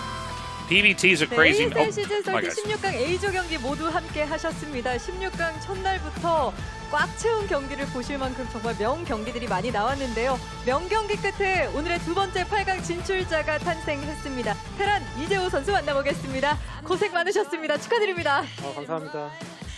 많은 역경을 견뎌내고 다시 한번 8강 진출에 성공하셨습니다. 오늘 경기하면서도 정신을 한 곳으로 집중하기가 쉽지 않았을 법한 상황들이 굉장히 많이 나왔거든요. 하지만 결과적으로는 승리를 거둔 이재호 선수입니다. 소감을 좀 들어볼게요. 일단 제가 최종전 하기 전에 그 패자전 하고 있을 때 제발 김지성 이겨라 이렇게 기도를 하고 있었거든요. 이게 제가 이제 승자전에서 이제 정윤정 선수랑 경기를 해보니까 맵을 밴을 하고 해도 조금 뭔가 빡센 상황이 계속 연출이 되더라고요. 그래서 제발 최종전은 세태전해서 그냥 뭔가 실력 싸움 하고 싶다 이런 생각이 들었는데 최종전에 또 변현재 선수가 마지막에 또 아슬아슬하게 올라왔잖아요. 네. 그래서 굳이 그때 좀 1차 멘붕이 왔었고 그다음 또 1경기에 또 불의의 일격을 당했을 때 요놈 봐라 또 여기밖에 안 해? 이 생각이 들면서 약간 또 이성적인 판단이 안 되는 거예요. 그래서 그게 또 변현재 선수의 강점이라고 얘기를 했었잖아요. 이재호 선수가. 그래서 그거에 좀 약간 영혼이 좀 가출할 뻔하다가 정신줄을 좀 부여잡고 좀 잘 풀었던 것 같아요. 정윤종 선수와의 승자전 마지막 세트에서 더블 넥서스에 또 한 번 일격을 당하고 간절한 마음으로 패자전을 지켜보고 있었는데 변현재 선수가 인터셉터로 꾸역꾸역 다시 한번 올라오고 변현재 선수가 최종전에서 3번 연속 전진 게이트를 썼습니다. 네. 마지막 3세트에서 전진 게이트를 발견했을 때는 좀 어떤 기분이 드셨을까요? 진짜 얘는 좀 속된 말로 도라이구나. 진짜 왜 이렇게 게임을 열받게 하지 생각이 들었어요. 근데 저도 이제 물러설 수 없었고 마지막 경기이기 때문에 오히려 이제 그런 상황이 더 제가 또 막는 게 자신이 있어가지고 침착하게 잘 막았던 것 같습니다. 후반부로 갈수록 집중력을 찾아가는 듯한 이재호 선수였어요. 사실 정윤종 선수와의 승자전 경기에서도 처음에 드랍에 좀 흔들렸지만 오히려 그 다음 세트에서 드랍으로 또 드랍십으로 흔들어주는 모습이 있었을 만큼 상대가 공격을 들어왔을 때 다음 세트에 바로 보완하는 모습을 오늘 좀 보여주셨거든요. 마지막 세트에서도 레이스를 침착하게 잘 모아주면서 캐리어에 잘 대응을 하셨는데 끝나고 나서 8강에 진출했을 때 좀 기분이 이상하셨을 것 같아요. 마지막 세트 승리하고 나서 좀 어땠나요? 좀 뭔가 결승한 것 같았어요. 마지막 이기고 너무 기분이 좋아가지고 사실 좀 속으로는 떨어졌다 생각했거든요. 승자전에서 지고 나서. 근데 또 힘겹게 올라가니까 그만큼 또 기쁨도 배가 되는 것 같습니다. 정말 어렵게 8강에 올라가셨습니다. 이재호 선수 덕분에 오늘 또 명경기를 굉장히 많이 볼 수 있었는데요. 8강에서 또 이런 멋진 모습 기대해봐도 되겠죠? 그럼요. 네. 기대하도록 하겠습니다. 마지막으로 정말 늦은 시간까지 이재호 선수의 이 경기를 응원해주신 팬분들 계시잖아요. 한마디 해주셔야죠.